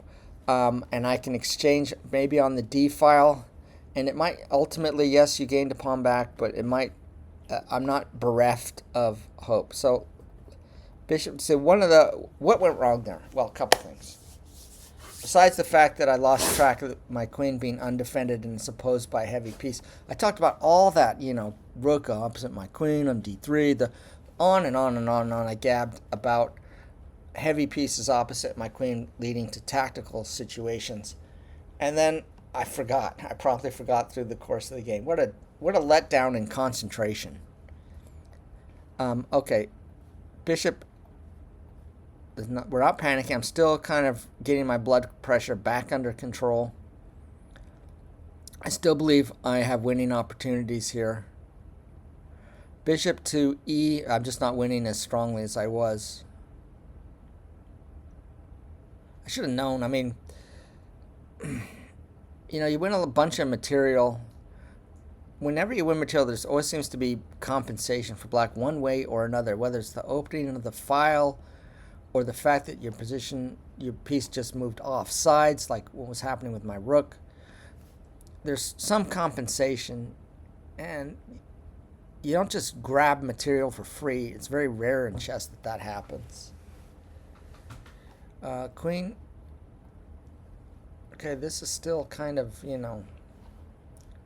this is still in the cards too. She's got a nice post. She's eyeing my a4 pawn, tying my rook or my queen down to its defense. But I can mobilize against her. These two pawns shielding attacks against my pawn majority as it moves forward in phalanx. I'm going to go oppose the bishop. Okay, that's good. I think that's fine for me. Now the race is going to be to who controls the d file. I could capture with the pawn. The pawn becomes isolated. Not so easily for him to frontally attack with a rook. But it is isolated, and it is in a sensitive spot, because if it's captured by his queen, then there's a check against my king. I'm going to keep these three pawns together, the pawn shield intact. Okay, now it's heavy pieces and pawns against heavy pieces and pawns. The race for the d file is on. Black intends to control the d file by putting the queen here, preventing either rook from coming. He has taken his eye off the a pawn. He may be swinging for some shenanigans, but the real reason for this move is control of the d file in conjunction with his rook on the d8 square. Again, I might have to pull back to e1 with the idea of bringing my other rook to the d file. There can be a wholesale exchange on the d file. I don't care. The more pieces come off, the stronger my outside pawn, pass pawn majority that I will create. You can take it to the bank. It is a lead pipe lock. I'm going to create a pass pawn over here. Okay? It's going to happen. I can try to oppose this queen by placing my queen in the center, which in itself is quite strong. Attacking this pawn here, but he can get to my b pawn. I don't want it to get messy. I don't want to lose control. Notice, I talked about this Luft, and perhaps you were snickering at me earlier in the game when I played the move h3 on move 16. You might have been snickering about, back rank rate. There's no back rank rate. By that time, there's lots of pieces and pawns in the way. But now you can see where the back rank becomes more important. Okay, it did come down to heavy pieces, and when it's heavy pieces and pawns, back rank mate's a key factor, and I alleviated that by playing h2, h3. And sure, he can try to control the escape hatch on h2 for my king by moving his queen to a dark square, but then most likely his queen would be off sides, and I could work on controlling the file. So my instinct here is to retreat with the rook once again to the e1. I'm losing some time, but I am trying to consolidate my material advantage. Then bringing the a rook over, or perhaps the e rook, to the d file and challenging for the only open file on the board. Every other file is only half open. A half open file has a pawn on one end or the other. So the a file here is half open, or the h file is half open, and the a file is half open. Open files more strong for the rook because they can move their entire breadth of 8 squares up and down the entire file, all the way from top to bottom or left to right. The idea now connecting the rooks. Here he comes, going for this escape hatch. Slight weakness on my dark squares. However, he's not going to get a rook down here to try a checkmate. And now we're going to bring, he did not put pressure on the a pawn. I don't know if I agree with that. I'm in a rush now to bring my a pawn. I'm sorry, my rook. Wake him up. Wake up the rook on the a1 square and move him to d1. Challenge. Queen is going to have to move off the square. Where's she going? e7 is the passive kind of move, but that helps control. Okay. Then I play rook takes rook. So let's go through it. So rook on a to d1. Queen goes to e7. Rook takes rook. Rook takes rook. Rook to d1. Now it's a face-off between who's going to control this file.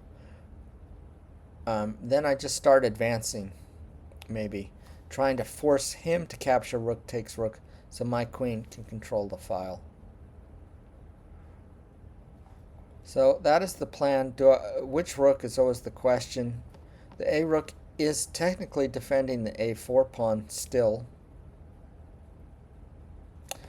This half open file, can I use it? The dark squares are now weakened because there's no dark squared bishop. So I could, lift. This is kind of silly. We're doing some kind of dreamy nonsense, but I could bring my rook, my queen to the long diagonal quite easily. Quite easily indeed. And with my queen on this long diagonal, that may even be more important than the open D file that he's leading with his chin again.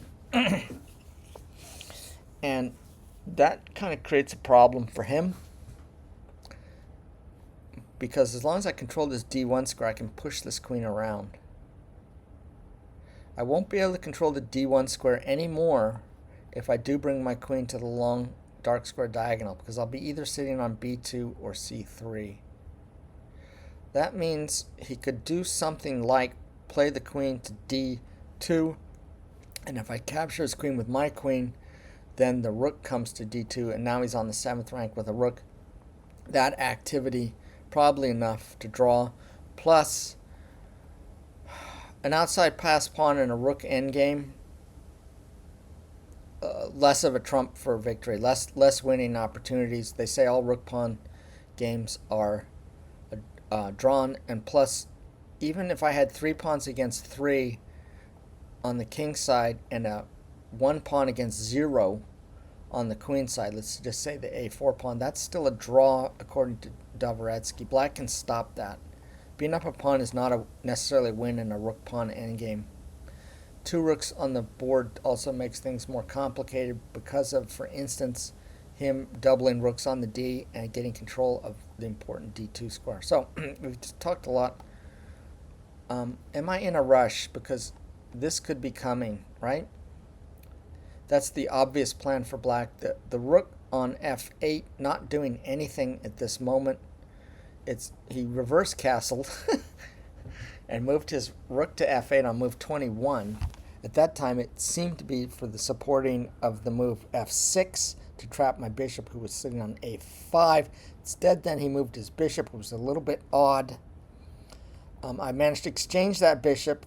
I didn't manage to exchange that bishop, but what I failed to notice was the tactical motif.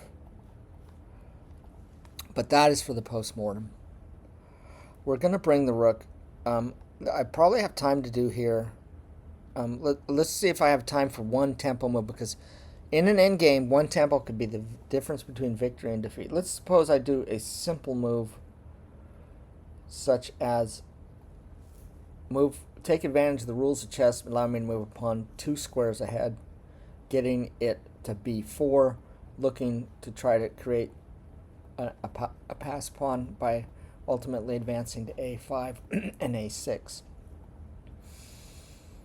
which is the way you want to create a pass pawn. You want to lead with the pawn that has the open file when you have a pawn majority. So let's say I go B4. I've weakened this pawn slightly. Black has no way to bring pressure on it from a dark square, but could move back. If he does, I could play B5, threatening the queen again and winning another tempo, and then following up to put my pawns together, and that would set me up even better for playing A5, A6. But the real issue is what happens on the D file if I waste a little time with B4. That's the real issue. Let's say he starts to double. Now I put my rook here. Then he brings the second rook over. Oh, he can't because the queen, okay? The queen will have to retreat, covering the rook. Maybe C6, maybe E7. I take one of the set of the rooks off. I want to take off the heavy pieces because I have an advantage in pawns. The more pieces that come off when I have an advantage in pawns, the more that benefits me. Also, I want to reduce the amount of material he has to work with to create threats. It's always really, and I've never learned this or solved this in chess. There's a lot, obviously, that hasn't been solved. The game itself hasn't been solved. We're not even sure if it's a forced win for white or not with the advantage of the first move. Probably a draw, but we're not really sure. The game of chess not solved.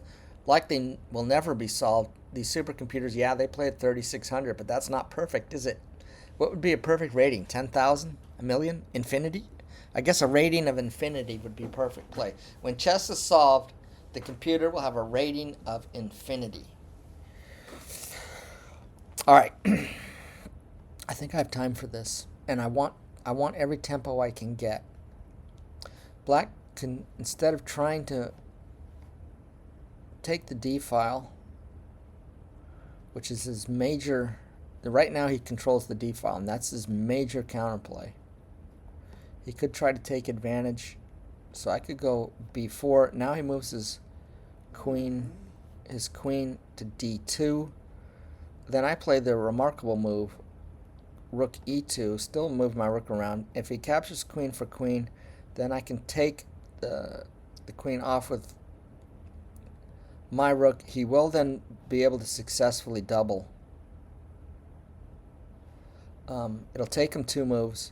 During those 2 moves, I can get my king to, say, the E2 square, providing support, and I think I'm good. All right, I'm going to play this move. I'm trying to win, okay? Not sure if this is winning or trying to win. In this type of endgame, I'd want to go trade the rooks off. Here I want a queen versus queen and pawn endgame.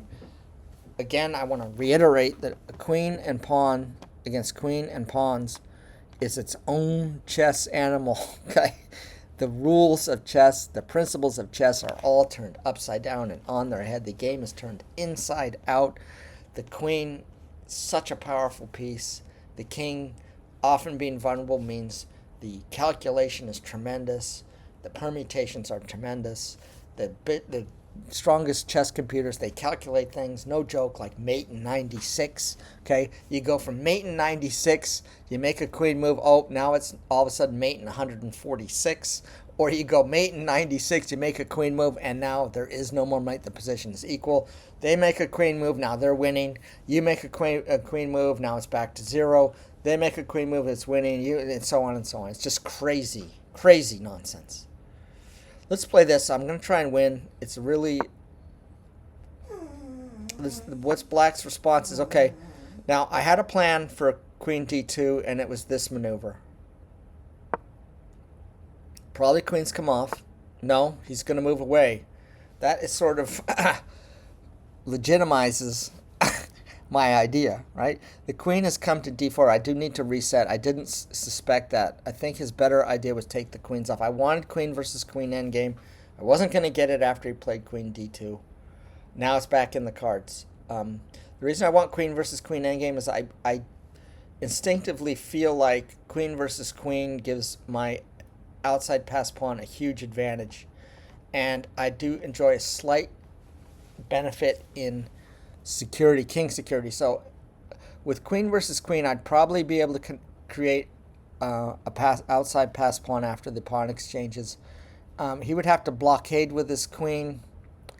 Then it would become dicey, because how do I mobilize my king side without exposing my king? That would be a very long and technical task. It's going to be a long and technical task anyway with all these heavy pieces and pawns. But black has given me this move. He's still leading with his chin down the D file. Black has given me finally a move I could have played on move 5. I could have played c4 on move 5. Instead I played c3 on move 5. But now I get to play it. My b4 square not under any pressure any longer. That has long since been relinquished by black. I'll have all 3 pawns adjacent to each other on my 4th rank, ready to begin the incursion onto the black side. Most likely he's going to continue here then. But I do threaten the queen one more time. I am now a little bit nervous because I cannot challenge the D file any longer. I have to let the dog out here in a minute. No, Toby, no. No. You want to go out the... I'm not going to take the dog out. He's going to bark. I'm sorry, but we need to finish this game. It's obviously a tight one. I ruined it by giving back a pawn due to a cheapo. Advance. My plan was to try to win by getting these pawns going, right? Now he's attacking the b4 square. The obvious and immediate response is c5, again winning a tempo against the queen. But then I think I'm leading with the wrong pawn. Okay? He could move c6. The exchanges would come off. Now my outside pass pawn is most likely going to be the bishop pawn. Even if I get a pass pawn over here with all these heavy pieces on the board, queening that pawn is going to be doubtful. I have to figure out how I want to deal with this situation. Rook a2, finally waking that rook up on move 30, means I can again challenge for this file. I do want these heavy pieces off as I mobilize my pawn majority. I want to strengthen these pawns by reducing the amount of heavy pieces that can attack them. From d6, the queen again on that sensitive h2 square, meaning there is the potential for back rank mates. So, but leading with his chin is really hurting him in this situation, because the queen cannot be in two places at once. That's not only a rule of chess, but that's the rule of the universe. You can't be in two places at once unless you believe in quantum physics, where there is, what do they call it, supraposition, where Schrödinger's cat can be both alive and dead inside the box, and we don't know until we observe. So the queen can't back rank checkmate me on d1 is the point, and cover the h2 square simultaneously. It's Schrödinger's cat. This is a threat, so I got to deal with it. If I play here, then b6 really shuts things down for me. Really shuts things down badly for me. But I'm going to look at it anyway. b6, he plays... I'm sorry, b5, he plays b6. I move rook to c1, planning to play c5 to remove this impediment. He captures, my queen captures, he captures, my rook captures. I'm attacking this f6 pawn.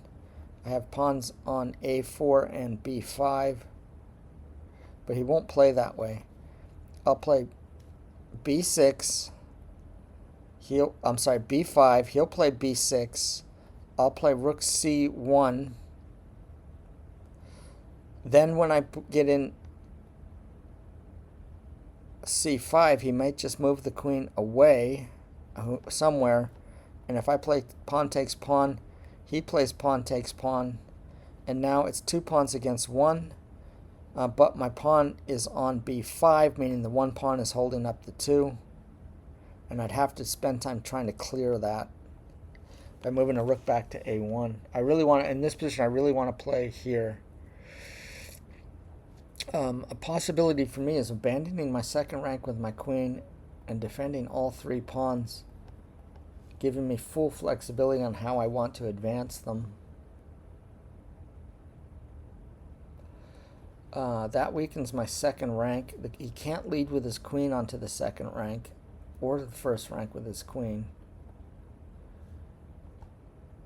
When he comes off, and he should be getting this F rook into the game. He's not, and I need to take advantage of that. Taking advantage of that would mean getting these pawns going as far ahead as I can before initiating exchanges. The further these pawns move away, however, the further they are from being supported by my king in an endgame where all the heavy pieces are off. I don't foresee that happening. There is queen to either B or B2 or C3, and now I'm on that long dark diagonal that I was talking about, and suddenly black has issues. And I'm going to need 2 weaknesses to win this game, or 2 advantages. So having an outside pass pawn is one advantage, and it gives winning potential. And with bad play or lack of optimal play by black against an outside pass pawn. If that's my only advantage, I can win with that. It's strong enough to win it. It is, after all, a pawn, okay? But most likely he can defend it. So I'm going to need a second weakness, and I need to somehow provoke a second weakness. And my intuitive sense is I'm going to do that by occupying this long dart square diagonal and start an attack against the black king.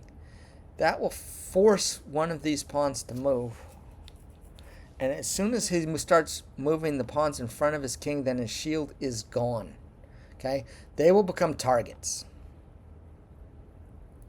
One or more of them will become a target. Now I have a target on the king's side, and theoretically anyway, an outside pass pawn on the queen side. That should be the formula for victory. In the meantime, black, who has done nothing about it yet, can mobilize on the d file. The question would be, would absolute control of the d file for black be enough to counteract my dual threats of a provoked weakness on the king side attacking it and a queen side pawn majority? So I think I'm going to proceed in that way. Queen to b2, then he puts his queen here on d4. That's going to pretty much force the queens off. I could move my queen to b3 to avoid the exchange of queens.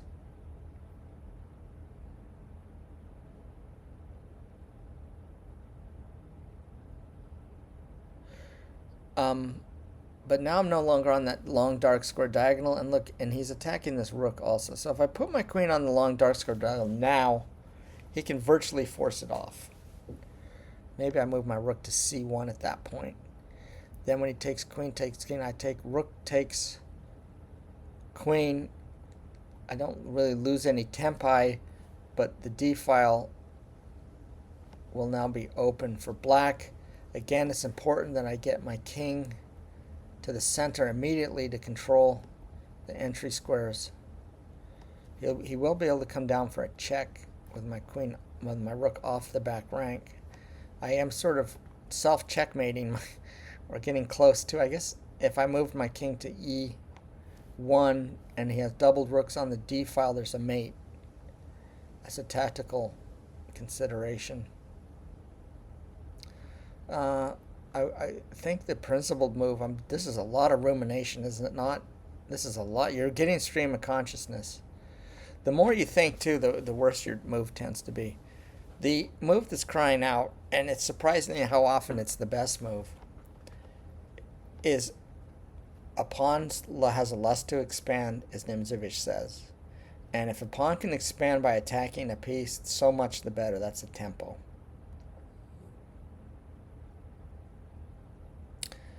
And I've got to continue to expand these pawns, but I won't have a second weakness.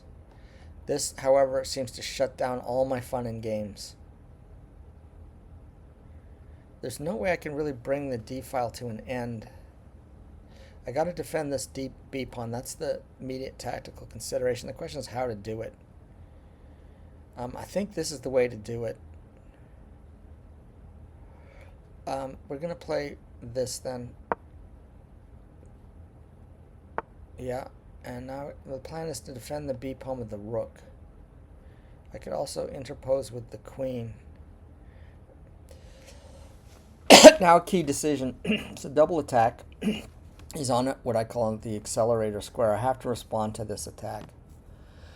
Now it looks like the queen's going to come off anyway, but at least I've got one more square out of it, one more tempo.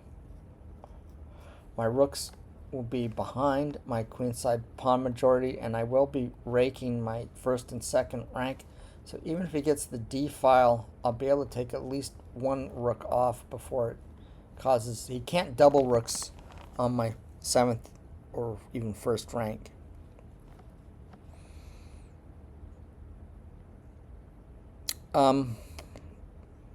I can also simply sidestep all the shenanigans, keep all the heavy pieces on the board, because I still haven't figured out how to win. I do believe I need to create either a weakness on the king side or some secondary advantage to complement my queenside pawn majority. He's still leading with his chin down the d file, meaning he can't make progress in positioning his rooks. For some reason, he simply doesn't want to lift a rook and bring the second one to the d file and be an absolute monster on this d. He's giving me opportunities to at least think of ways of challenging the d file. But why would I exchange this rook off and bring his f rook in? I don't know. I wouldn't. Rook to b1 shouts out. I'm still keeping the heavy material, the material on the board, tricky as it is to play that way. The material is providing him more defensive resources against my pawn majority for sure, but it's also providing me opportunity to outplay him. And if I'm not going to beat him by creating a second weakness over here, maybe I can just beat him by outplaying him at a rating of 1800. I typically play around 2000, right? So I should be able to outplay him.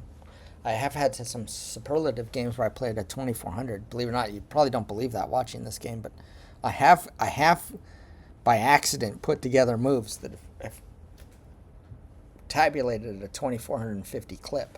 That it has happened. Rook b1, I think, is it. Rook behind this pawn. Queen is covering the a4 pawn. Next move would be b5. The queen also covering the d pawn. He's most likely going to allow to put the rook on d5. It's not something I consider when I moved c5. When you do move the pawns, that is the drawback. You can't move a pawn backwards. So I permanently gave up the d5 square where he can put a rook. Much better than putting the rook on e7 to double. That's actually kind of an issue,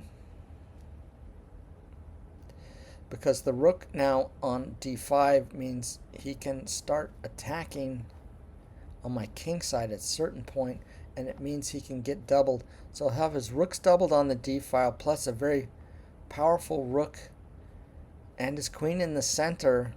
It's looking bad for me. I mean, the queen in the center, that's where she wants to be, where she radiates all this power. Look at this.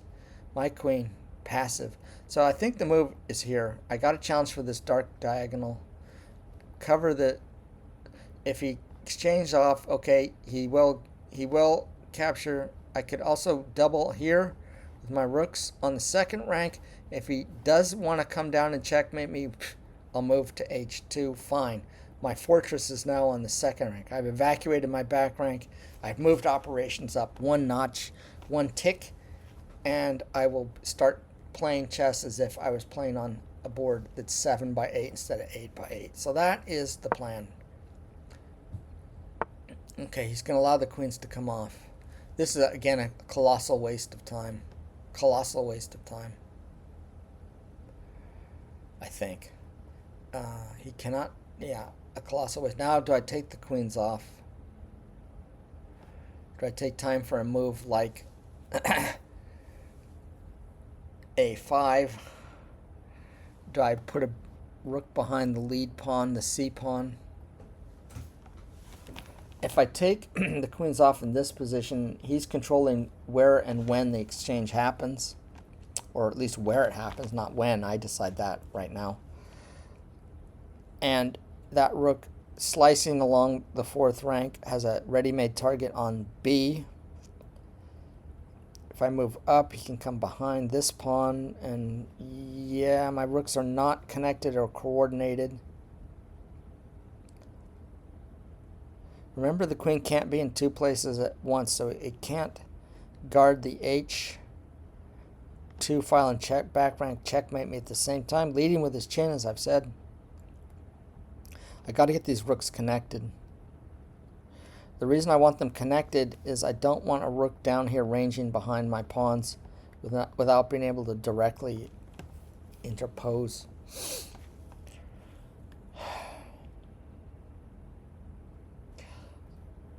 Yeah, rook takes rook. He's attacking there. You see that? And then I got out here. It's a little passive. My rooks are going to be somewhat passive, but at least they're behind the pawn majority. Do I really gain anything here? Yes, I can play here. And then if there's exchanges, it's my rook that ends up on the d file, not his rook. And that, my control of the only open file on the board, plus a queenside pawn majority, might be enough to win. Those are two advantages. So rook a2, preparing to play rook d1. Here, not sure what he's planning. He's moving aimlessly. And like I said, I don't necessarily have to take these pieces off. I can just assume that the computer's going to play badly and try to just outplay him. Look, I have this diagonal now. He's given it to me. Thank you. I can't quite get my rook over there. I can't quite get my rook over unless I want to play a ridiculous move. Now I come here. And the d file is mine. Much better than this e file, which is doing nothing. We're gonna exchange the pieces now. Decides not to. He's keeping his queen on the central squares, e4 in this case. Attacking this b pawn. Some pressure on the g2 pawn, but no way to follow that up. He wants to exchange here, but now I put my queen on c3, and I seem to have all the trumps in the position. I have the queenside pawn majority. I have my queen on the long dark squared diagonal. The tables have turned, and I can control the d file if he tries to exchange. So that's the move. If I do come here, there is a check. I come back.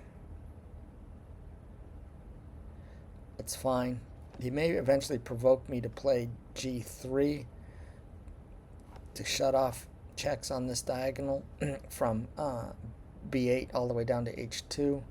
This check seems to be nothing because my rooks are guarding each other now. The queen better on c3 than b2 because it's connected my rooks.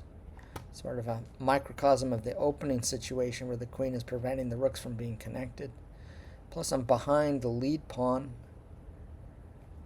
which positionally is desirable because then I can play the back pawn up, a4 pawn covered until he does this.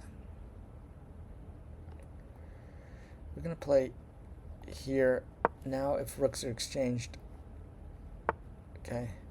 He's made a pawn move. I think that's a sign of desperation. He's shutting down the long dark square diagonal. I don't blame him. That's quite scary for him that I have this open door into his house. You could run it down the board. That would make my king significantly less safe. There is sort of tactical issues for him here because I can abandon the d file but attack the queen frontally, and now I have pressure on the e pawn.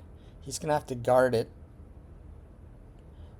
If he tries to guard it by moving to d5, my second rook comes over. That's going to bump it again, and now he's sort of got problems. He might be dropping a pawn here. He's sort of got problems at that point.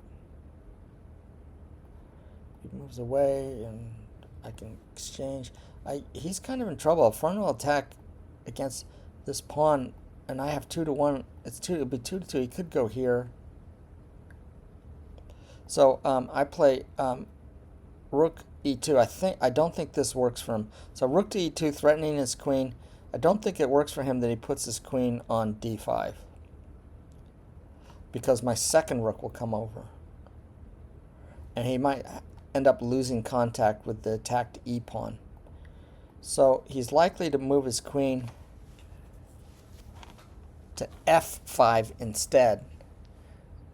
Disadvantage for that is he's losing contact with my queenside pawn majority.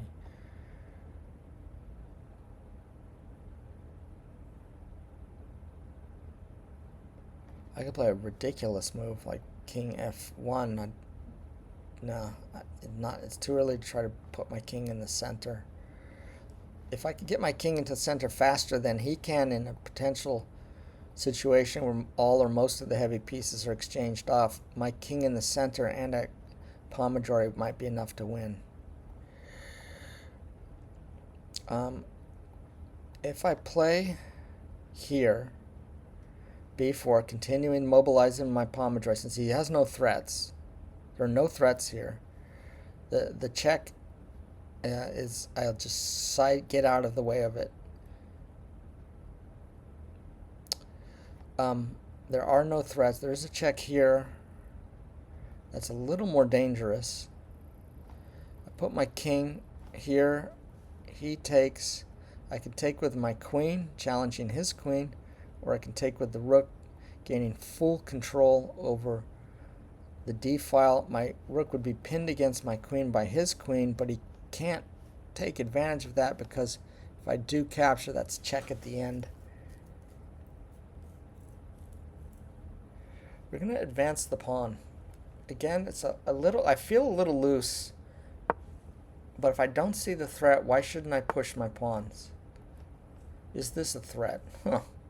Well, I got to take it off, don't I? Then he goes here. And I think that's okay because the D is shut. Now he's controlling the E. Very clever. Very tricky, Lorenzo. Very tricky. Very tricky maneuver. I still reserve the right to play bishop rook e2, threatening his queen. He could try a counter threat against my queen. He is getting the rook loose now behind my lines, and that's something I was concerned about. Takes. Let's say he takes with the queen, though. Then I exchange the queens off. Then I bring my rook to d2, immediately attacking this pawn. He's got to defend it. He'll either do that by moving the rook behind it or here. There's somewhat problematic because I can kick it. I can kick the rook, bring my king in. So I think it's time to take. I can't allow this activity on my fourth rank. I just can't allow it. Okay. He will almost certainly play pawn takes rook. Now he's blocked the long square dark diagonal. I agree with that. I could drop my queen back though to d2, sort of starting a blockade. He is in the way of his own queen's way. That pawn itself doesn't give any outpost, but he could push it. If he does, I'll attack it. He'll support it, and we have a sort of a standoff at that point. Maybe I can. Well, I'm going to take the rook because I can't allow this. Pawn takes. Now the question is, where does my queen go? There's no pin here. The queen, because his queen is nicely defended. He's activated his rook. I said the move was useless when he moved the rook to e8. My problem was I didn't make the move useless, and now the geometry of chess. Sometimes the computers do that. They make these bad moves. I don't find the refutation, and then all of a sudden the bad move becomes good. That's what happened to me with the b4 fiasco that I'm still traumatized about. So the queen needs to move, no question. She's under attack. I can't counterattack his queen or threaten mate. The obvious square is to continue defending my second rank. And that doesn't help him too much.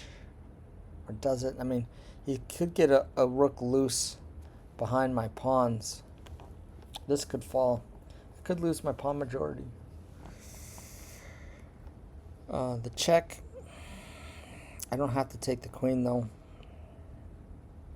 My rook can't guard all three pawns moving forward. Here, offering the queens, just he advanced. He's now got a pawn advanced. The difference is he has an advanced passed pawn. However, his advanced passed pawn is also isolated. and a potential target in the end game. He's going to have to continue to defend it. And perhaps I will be able to create my outside pass pawn. Then he'll have to give up material for that. I'll take that. I still have him 3-2.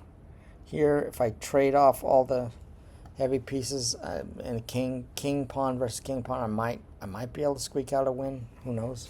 Doubtful, but possible. So we're gonna go queen d2. He's coming back to the long dark square diagonal, attacking this pawn. I want to put my rook behind it, I think. Advancing really not an option, although I will then have an outside pawn. I could move my queen up to perform a blockade, but then I'll lose the pawn. So the question is, what do I do with my pawn? So this, instead of endless dribble-drabbling about positional niceties and kind of overthinking myself, outsmarting myself, let's look at the actual concrete variations now. He's threatening queen takes pawn. This pawn is under attack. It can be defended, it can move, or I could ignore the attack and counterattack. If I move the pawn, it will go to c6, threatening to take on b7, which benefits me. Therefore, black will play pawn takes pawn.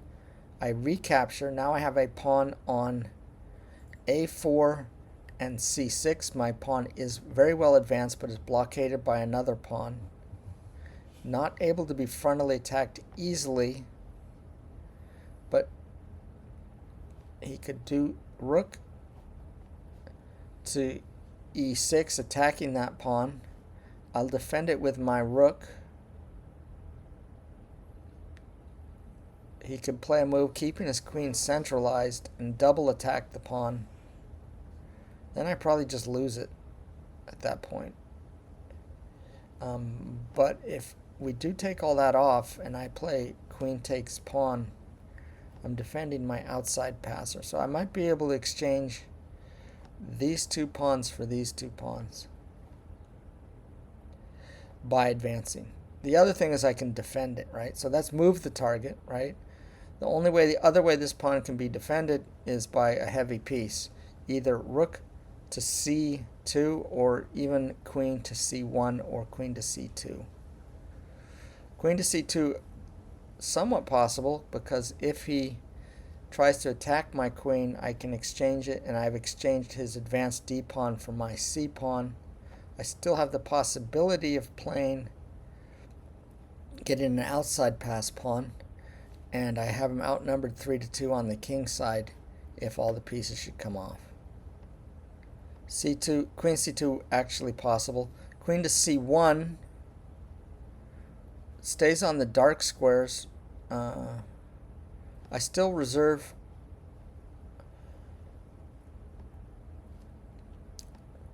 the opportunity of trying to checkmate him if I can somehow finagle it, but I don't have time to get my rook over to the h-file. The queen on c1, their disadvantage is there's a check, takes. Okay, I don't want that. I don't want this check. Wonder why he didn't play it earlier. I guess because I'm not going to take his queen. I'm just going to skip out of the way. And if he moves back, going for a perpetual, then g3 stops it. The move that I want to play here is rook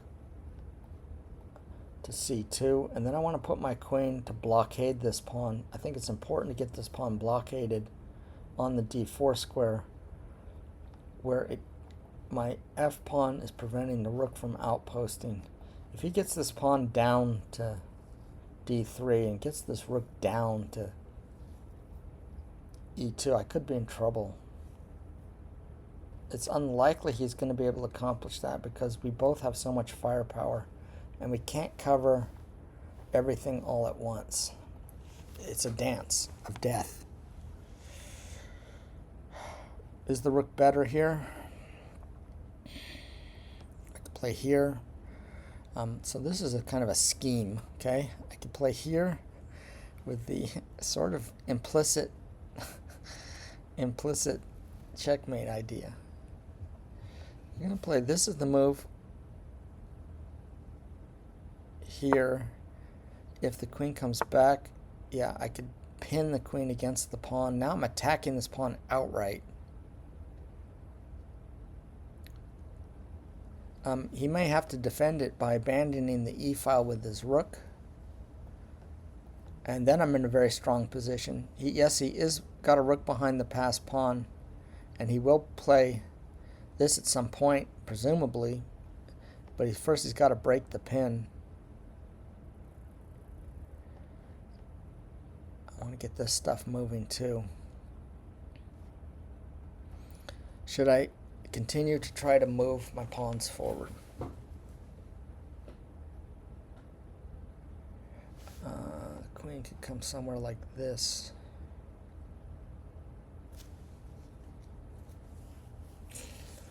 It's a toughie. I think the thing is I want to move and create a threat.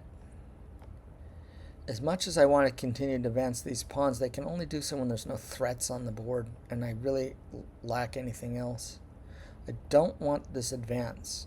I don't want it. The rook a little loose on c4.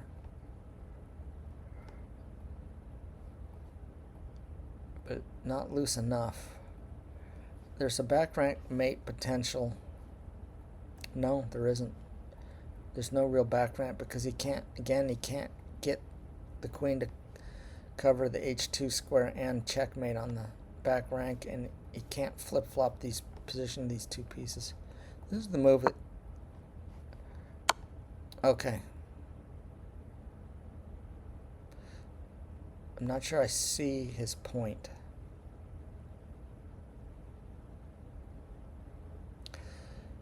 Here comes the check. This might turn into something special, the bot has, says Lorenzo here on move 39. Queens come off. That's a check. I pretty much have to. My queen is loose. So it's forced. We're not going to think about it. This move also forced. We're not going to think about it. He's running. Now I see why he thinks it's going to be special. His problem is he's in front of the passed pawn, not behind it.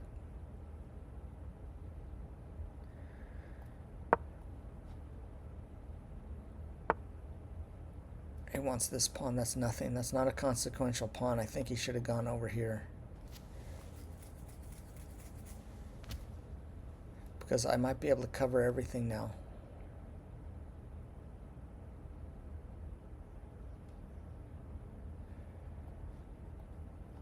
Okay, there's one final thing I want to... Now I want to calculate a little bit. The obvious move, obviously, rook takes pawn. But can I be greedy and just hold everything? Because I really do like the idea that I have a kingside pawn majority as my insurance policy. Suppose I move my king to g3 and I defend that pawn, right? Now he advances.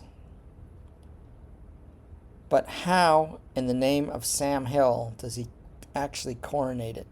When he does advance the pawn to d2, then my king comes over, still defending my f2 pawn. What does his rook do? It has to drop down. Boom. Okay, so I'm thinking that this is a greedy move, but may be correct. Because I may be able to pick up the pawn and keep my f pawn and even perhaps keep my queenside pawn majority. If I go here, his mook moves where I think he should have moved it in the first place, and I'm going to have to exchange off this pawn. Now it's 2-2. It's 2-2 on the queen side, but 3-2 on the king side. If I take this pawn right now, I'll have 3-2 on the queen side with an outside passed pawn and 2-2 on the king side. But even if I get this pawn free, and it's eventually I have an outside passed pawn by itself with no black pawns on the board, that's a theoretical draw. If I play here at some point, for instance, he moves behind, I'm going to be giving up a pawn.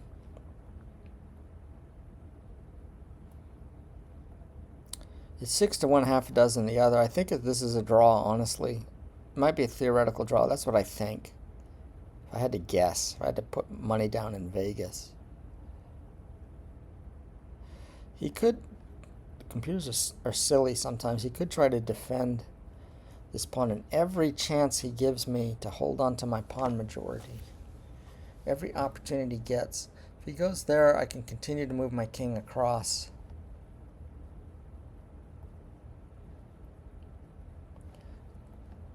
We're going for it.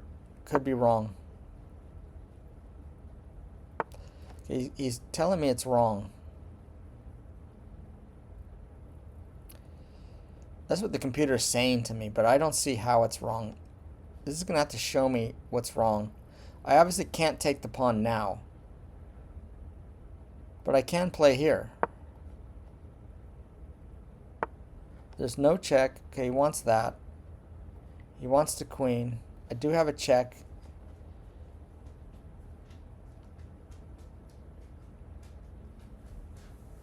I think the way I'm going to play is rook takes pawn, rook takes pawn, rook to the 7th rank.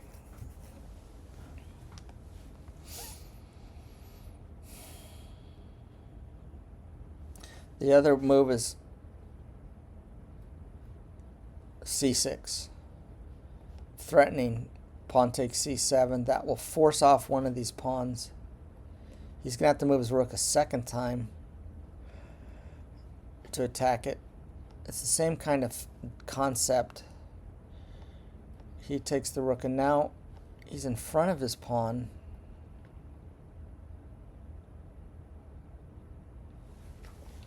I can get behind my passed pawn. He's got his works are somewhat gummed up. My king better than his because I'm one move away from the center, and he is a good 3 moves away from the center.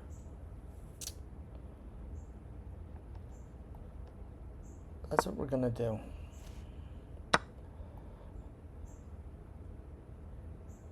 Oh wait, there's a check here. I'll come here, it's fine. Oh, look at that. I think that's a mistake, because now I can guard the queen in square and I can cover both pawns. That could be the end of the game. Okay, after my blunder, after I blundered away a pawn and spoiled a winning position, I might be able to beat this Lorenzo here in the endgame. Not through any brilliance on my part, but instead through his inept play. This doesn't, I don't understand this. What does he think he's going to do? He's going to take the pawn on a4? Well, no, nay, moose breath. Okay, nay, moose breath. He could still go here. That's still, but he's wasted an entire move in the endgame. King here, he can still recover the position. He can still recover the position. So the key move is, what does he do after I move king to e2? Now my king moving away from the center. What if I take this pawn, I allow him to take a4, then I protect my very advanced c6 pawn. I have 3 to 2 on the king side, and I have a very advanced pawn on c6. The difference between the c pawn and the a pawn is the c pawn is blockaded by his pawn on f7. A pawn that has received a great deal of press and airtime during this game because it was a weakness for such a long time. Now, ironically, performing the salutary service of preventing me from queening. Why would I want to do that? The answer is, my c pawn is advanced, and my rook still has a lot of play up and down the c file to get into the game. And I can start advancing my kingside pawns.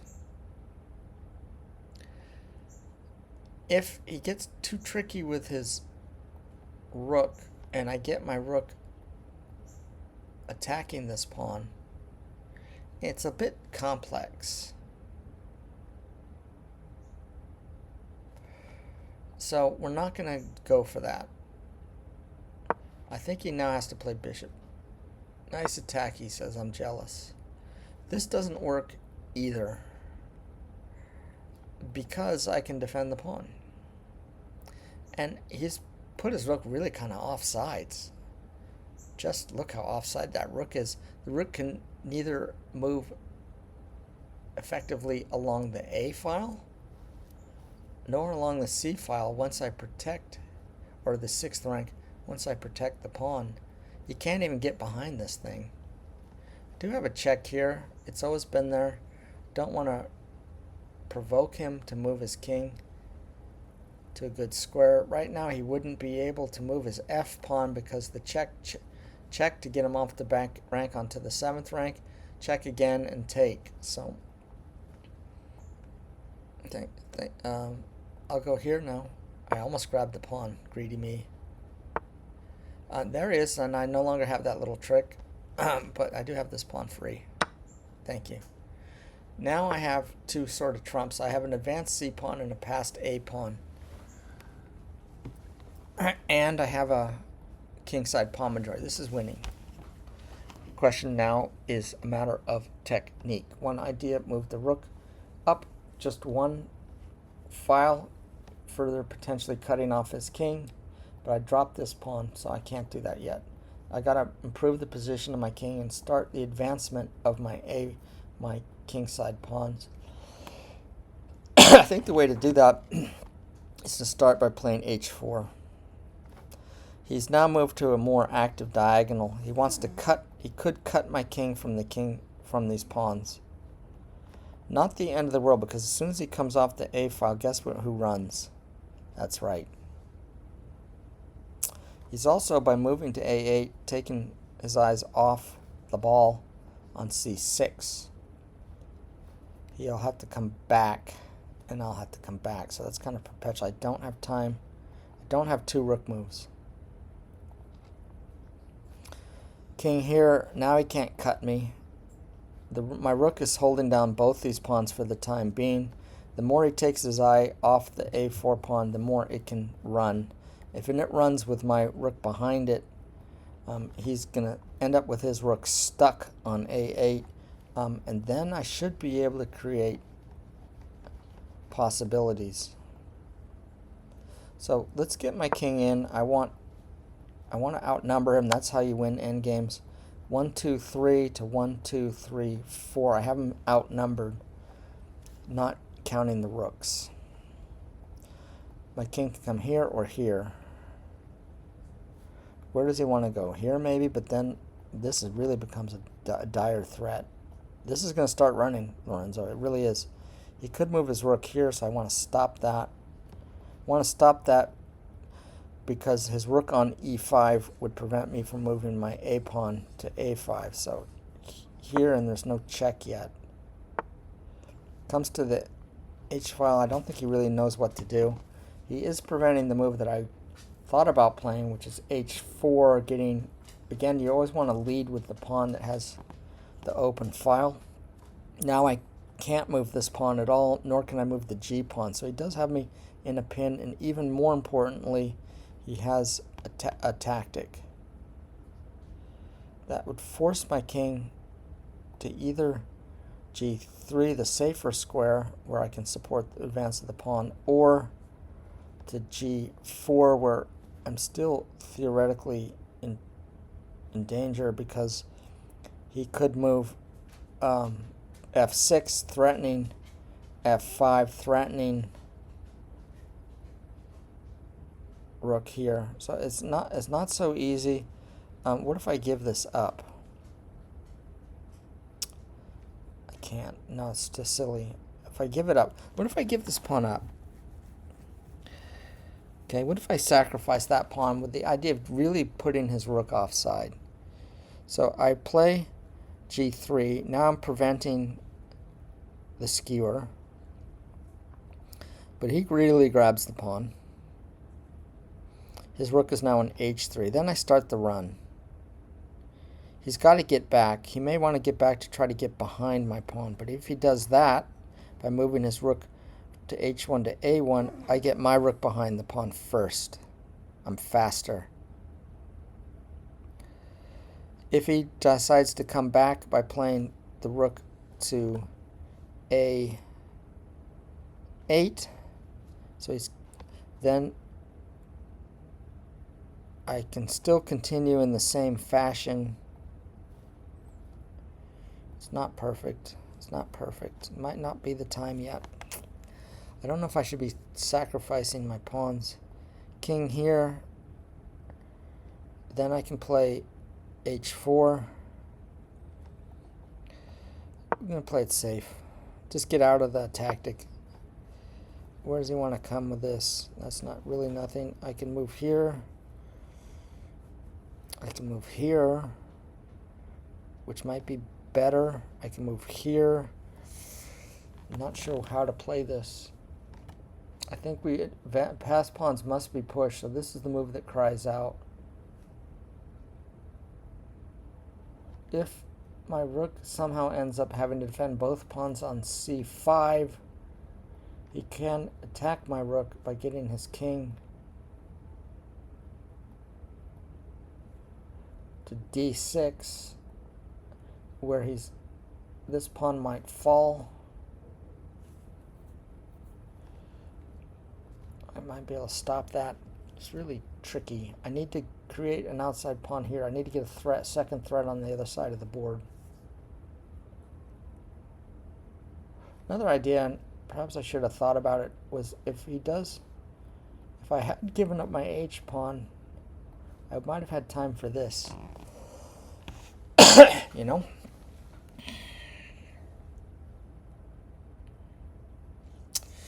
But anyway, I can move my king back. We can reset the position. I can move my king back, but I think this is the move preventing. I think the move is to advance.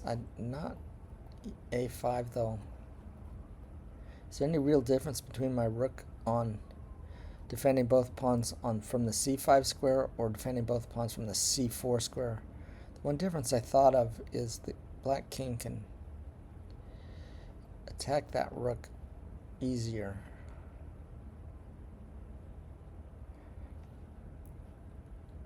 The rook now defending 3 pawns. He's again trying to stop it. I want to provoke these pawns to come forward a little bit towards my king, or get my king in a more threatening position. The king is an attacking piece. That will shut his king down and keep it permanently on the king side, so he can't get over here.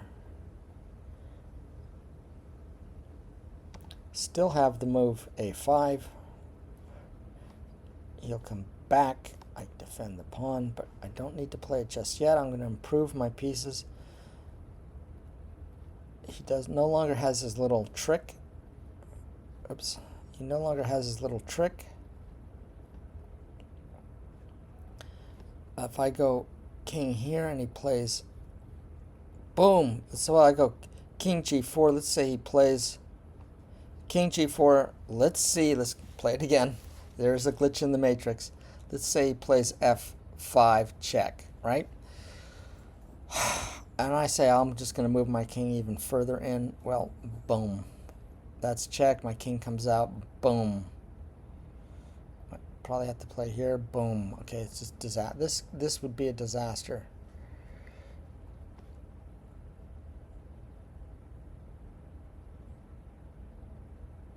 The pawn now protected. I can play here and g3, which is kind of the arrangement I should have had. It is a bit awkward. I'm not prosecuting this endgame in the best way possible. Perhaps it's because I'm allowing his rook too much activity. We will play a5 then. Passed pawns must be pushed. The danger here is he's going to put his rook on a6 where he's watching both pawns. But then his rook is really kind of offside, honestly. If in other words, if I played my rook behind the pawn, he's gonna play rook to a6. That blockades my pass pawn and threatens to take the c pawn at his leisure. The disadvantage is his rook is now stuck with no range on the a file or along the 6th rank. That leaves 4 against 3 on the king side.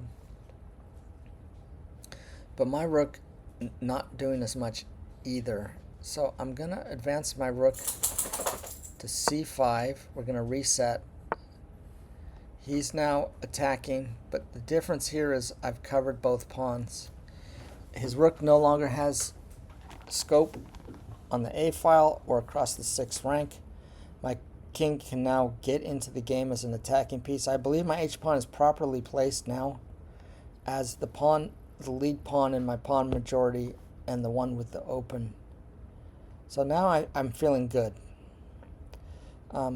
Another possible strategy is to try to infiltrate with my king, but notice I can't do it yet. He has a wee fortress going. My king cannot get to the 7th rank via d6 or e5 due to his pawns controlling those squares. However, I can crack things open. I want to move here, I believe. That does get in the way of my next move, which would be g4, or I can move to f4, sort of semi-threatening to come in this way. And the reason I can make that semi-threat is he won't be able to move his f-pawn here. He can't move his f-pawn because here. He does anyway. So what was I talking about? What the hell was I talking about? I was sorry, I was in the cloudy distance of a few months. Sometimes that happens in chess. You have a position in your mind. It's a few moves in the future, and you think that that's what's on the board. It wasn't on the board. So I was kind of imagining. Okay, we're coming up to the critical moment in this endgame. His pawn's now coming into range of my rook. His rook attacking both my pawns. My rook defending both pawns. He does have this possibility, as always, which I was scared of. That's going to take him 1, 2, 3 moves. I've got to get counterplay, quick counterplay to prevent him from doing that. I got to get my king active, and I believe this is the way to do it. Probably followed by the here. Okay, he's coming here. He's got to come back. I take this off. I move my king towards the center. I bring the second pawn up. I'm well on my way. I play this now. Not quite. Doesn't quite work. There is rook takes pawn. After pawn takes pawn, but I don't think there's any. I would need a mate in that situation or some sort of tactic against the rook, which I don't have. The rook when it takes c6. I can centralize my king, bring up the third and final pawn. But then, he can. I think his rook is very passive. That's the difference, is slowing that rook down. If I take pawn takes pawn, he plays king takes g6, and he's still got kind of a fortress. And he can, I think, shuffle his rook back on the a file, because I can advance my a pawn with his rook on the a file. So he can waste time this way. I'm going to move my king out of the way and bring the third pawn up. If he takes, I take. He comes here to attack the h-pawn frontally, but then I come king to f6. He takes my pawn, I take my pawn, but that's check, and his king is kind of in a dangerous situation, possibly being mated on the h-file. I don't want to take here because this is a semi-fortress. So that's the plan. King e4, my king can range. I didn't think about this move. It seems to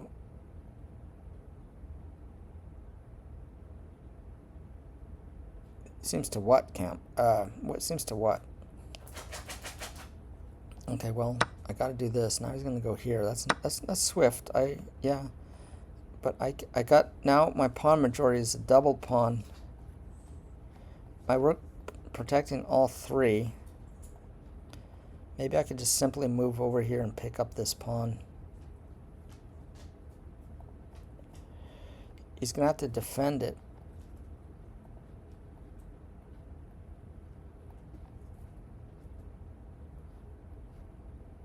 Well,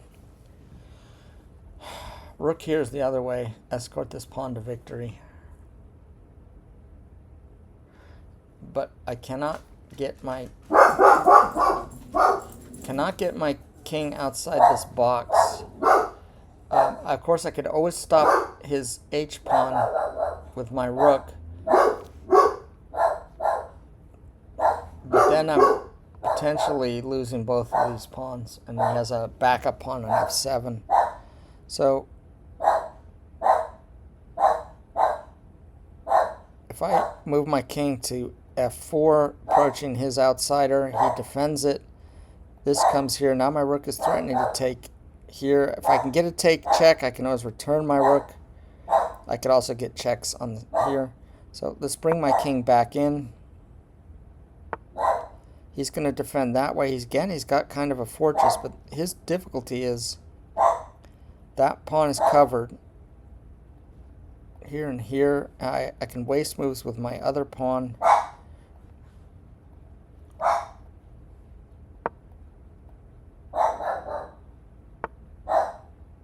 I have a check.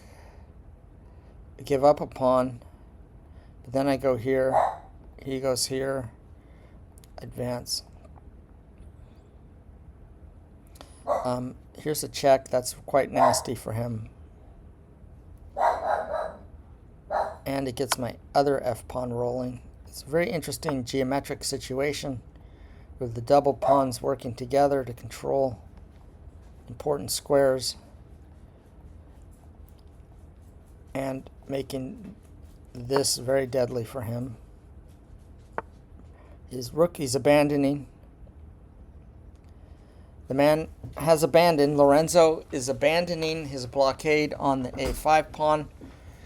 Great. You try to activate this thing, Lorenzo, and I will simply advance. Then I'll put my rook behind it, and I'm covering all my bases.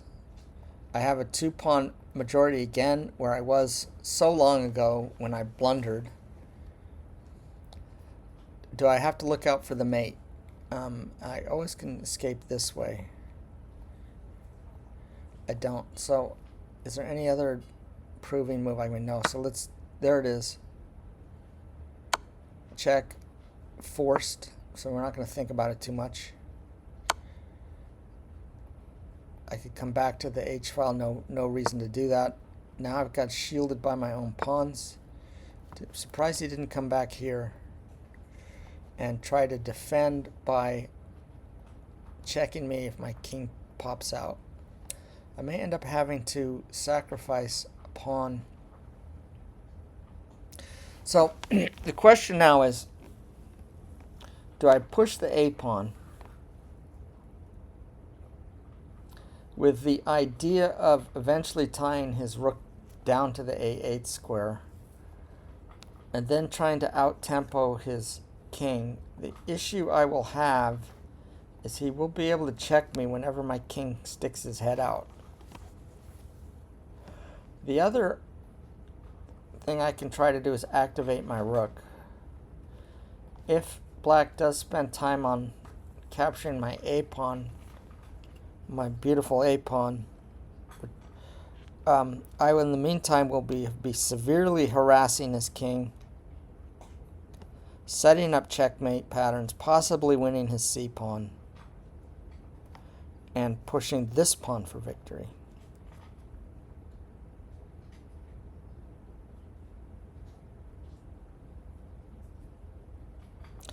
If I advance the a pawn, he comes here. I have to defend the a-pawn from behind, eventually to push it to a7. That will leave my c6 pawn exposed to his king. However, at the same time, I will be moving my own f pawns forward towards the queen square on f8 to coordinate.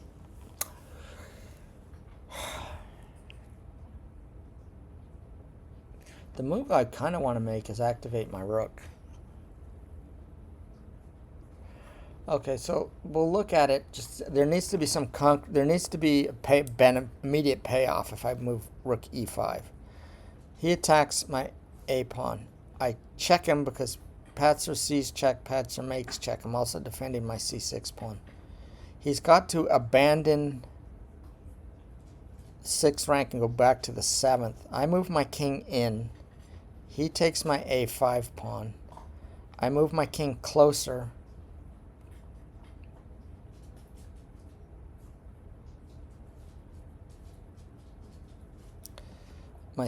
It's similar to an endgame I won in daily, where I'll have his king down here, and if he doesn't pin the guy that I played in daily could have pinned my f pawn against my king with a rook, ironically enough, over on the a file, and his king running around on the back rank I think could have managed the draw, but he didn't. He kept his rook on the back rank and he lost. I'm going to play more simply. I'm going to play passed pawns must be pushed. He has to defend. That's going to force me to defend here. He came up. I don't agree with that move. I don't agree with that move at all. Because now he can't check my king when my king steps out.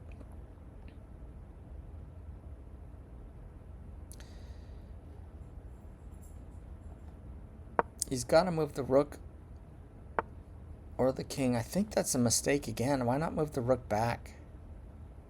Then I come to a7. This could be a theoretical draw because these two pawns are squared off. There could be, I need to look for tactics.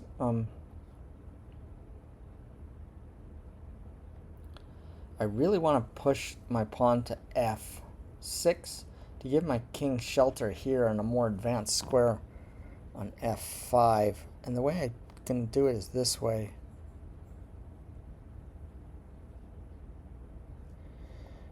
Here, here, here, here. That's how we calculate. King here, maybe rook here, but as soon as he drops down, it might be better to play a7. Then he can check me all he wants. I'll come back.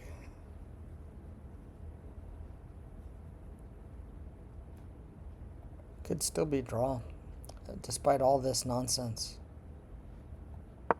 I want to play here. He's going to let me do it with tempo. I think he's losing. I don't understand his idea. He needs to be able to check my king. Could play here. No, I could play here. Let's look at it. I could play here. I don't know if that really helps me because he comes to king. He could check me and then take a pawn. So the plan was, and I'll continue with the idea, getting my king to f5. There could be mates.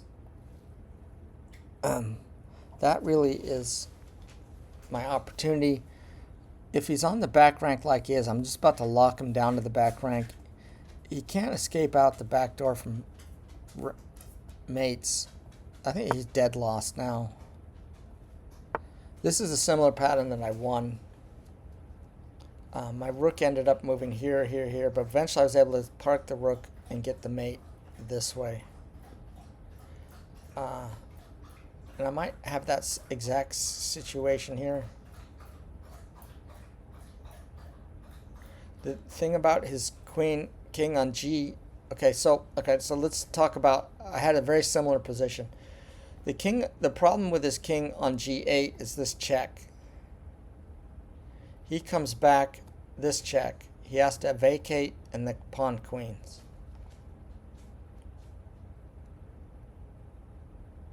So I go here, I'm actually threatening mate. Mate in 1 always good. He has to play to g8. Then I play f7 check. He's forced to play f8. Then I play rook h8 check. He's forced to play king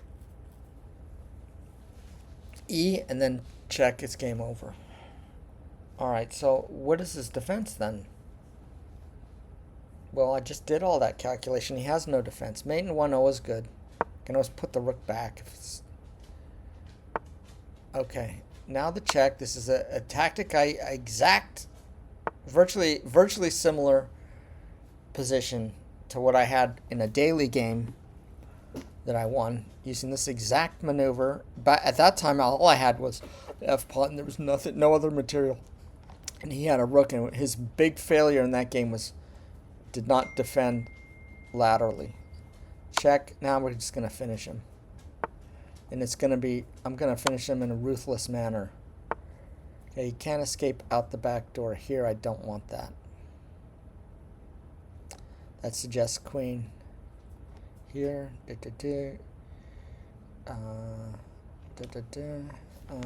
he's going to escape. I don't want that. I don't want ring around the posy, pocket full of rosy, or whatever it is. So maybe the move is here.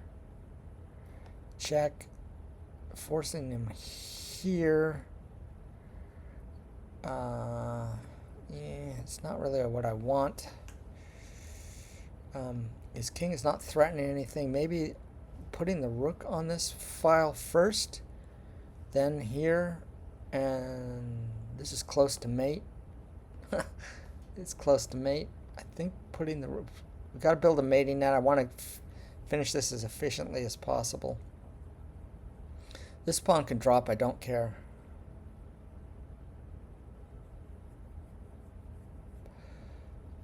Check. The problem now is he's going to move to D, and I can't protect the pawn and prevent him from getting out the back. So here we go. Making a mating net. Sure. I see that. Now what if I just go here? Isn't that mate? Where's he going? Can't go here, here, or here. Can't go here, here. Yeah, that's mate. Okay. Wow. All right. I had a blunder in that move. I'm pretty sure I know what it is. I had a missed win. Not surprising. Had a mistake. Probably that endgame was... probably should have held that. Thank you for watching the game. I'm going to move on to the next 1800. I'm interested to put this one to the computer evaluation and see where I can improve. Obviously, being up 2 pawns up and then losing a pawn to an elementary tactic was unfortunate. Throughout these games so far, I've kind of spoiling them. There's usually a point during the game somewhere where I squander an advantage. Anyway, have a great day today. Thank you for following.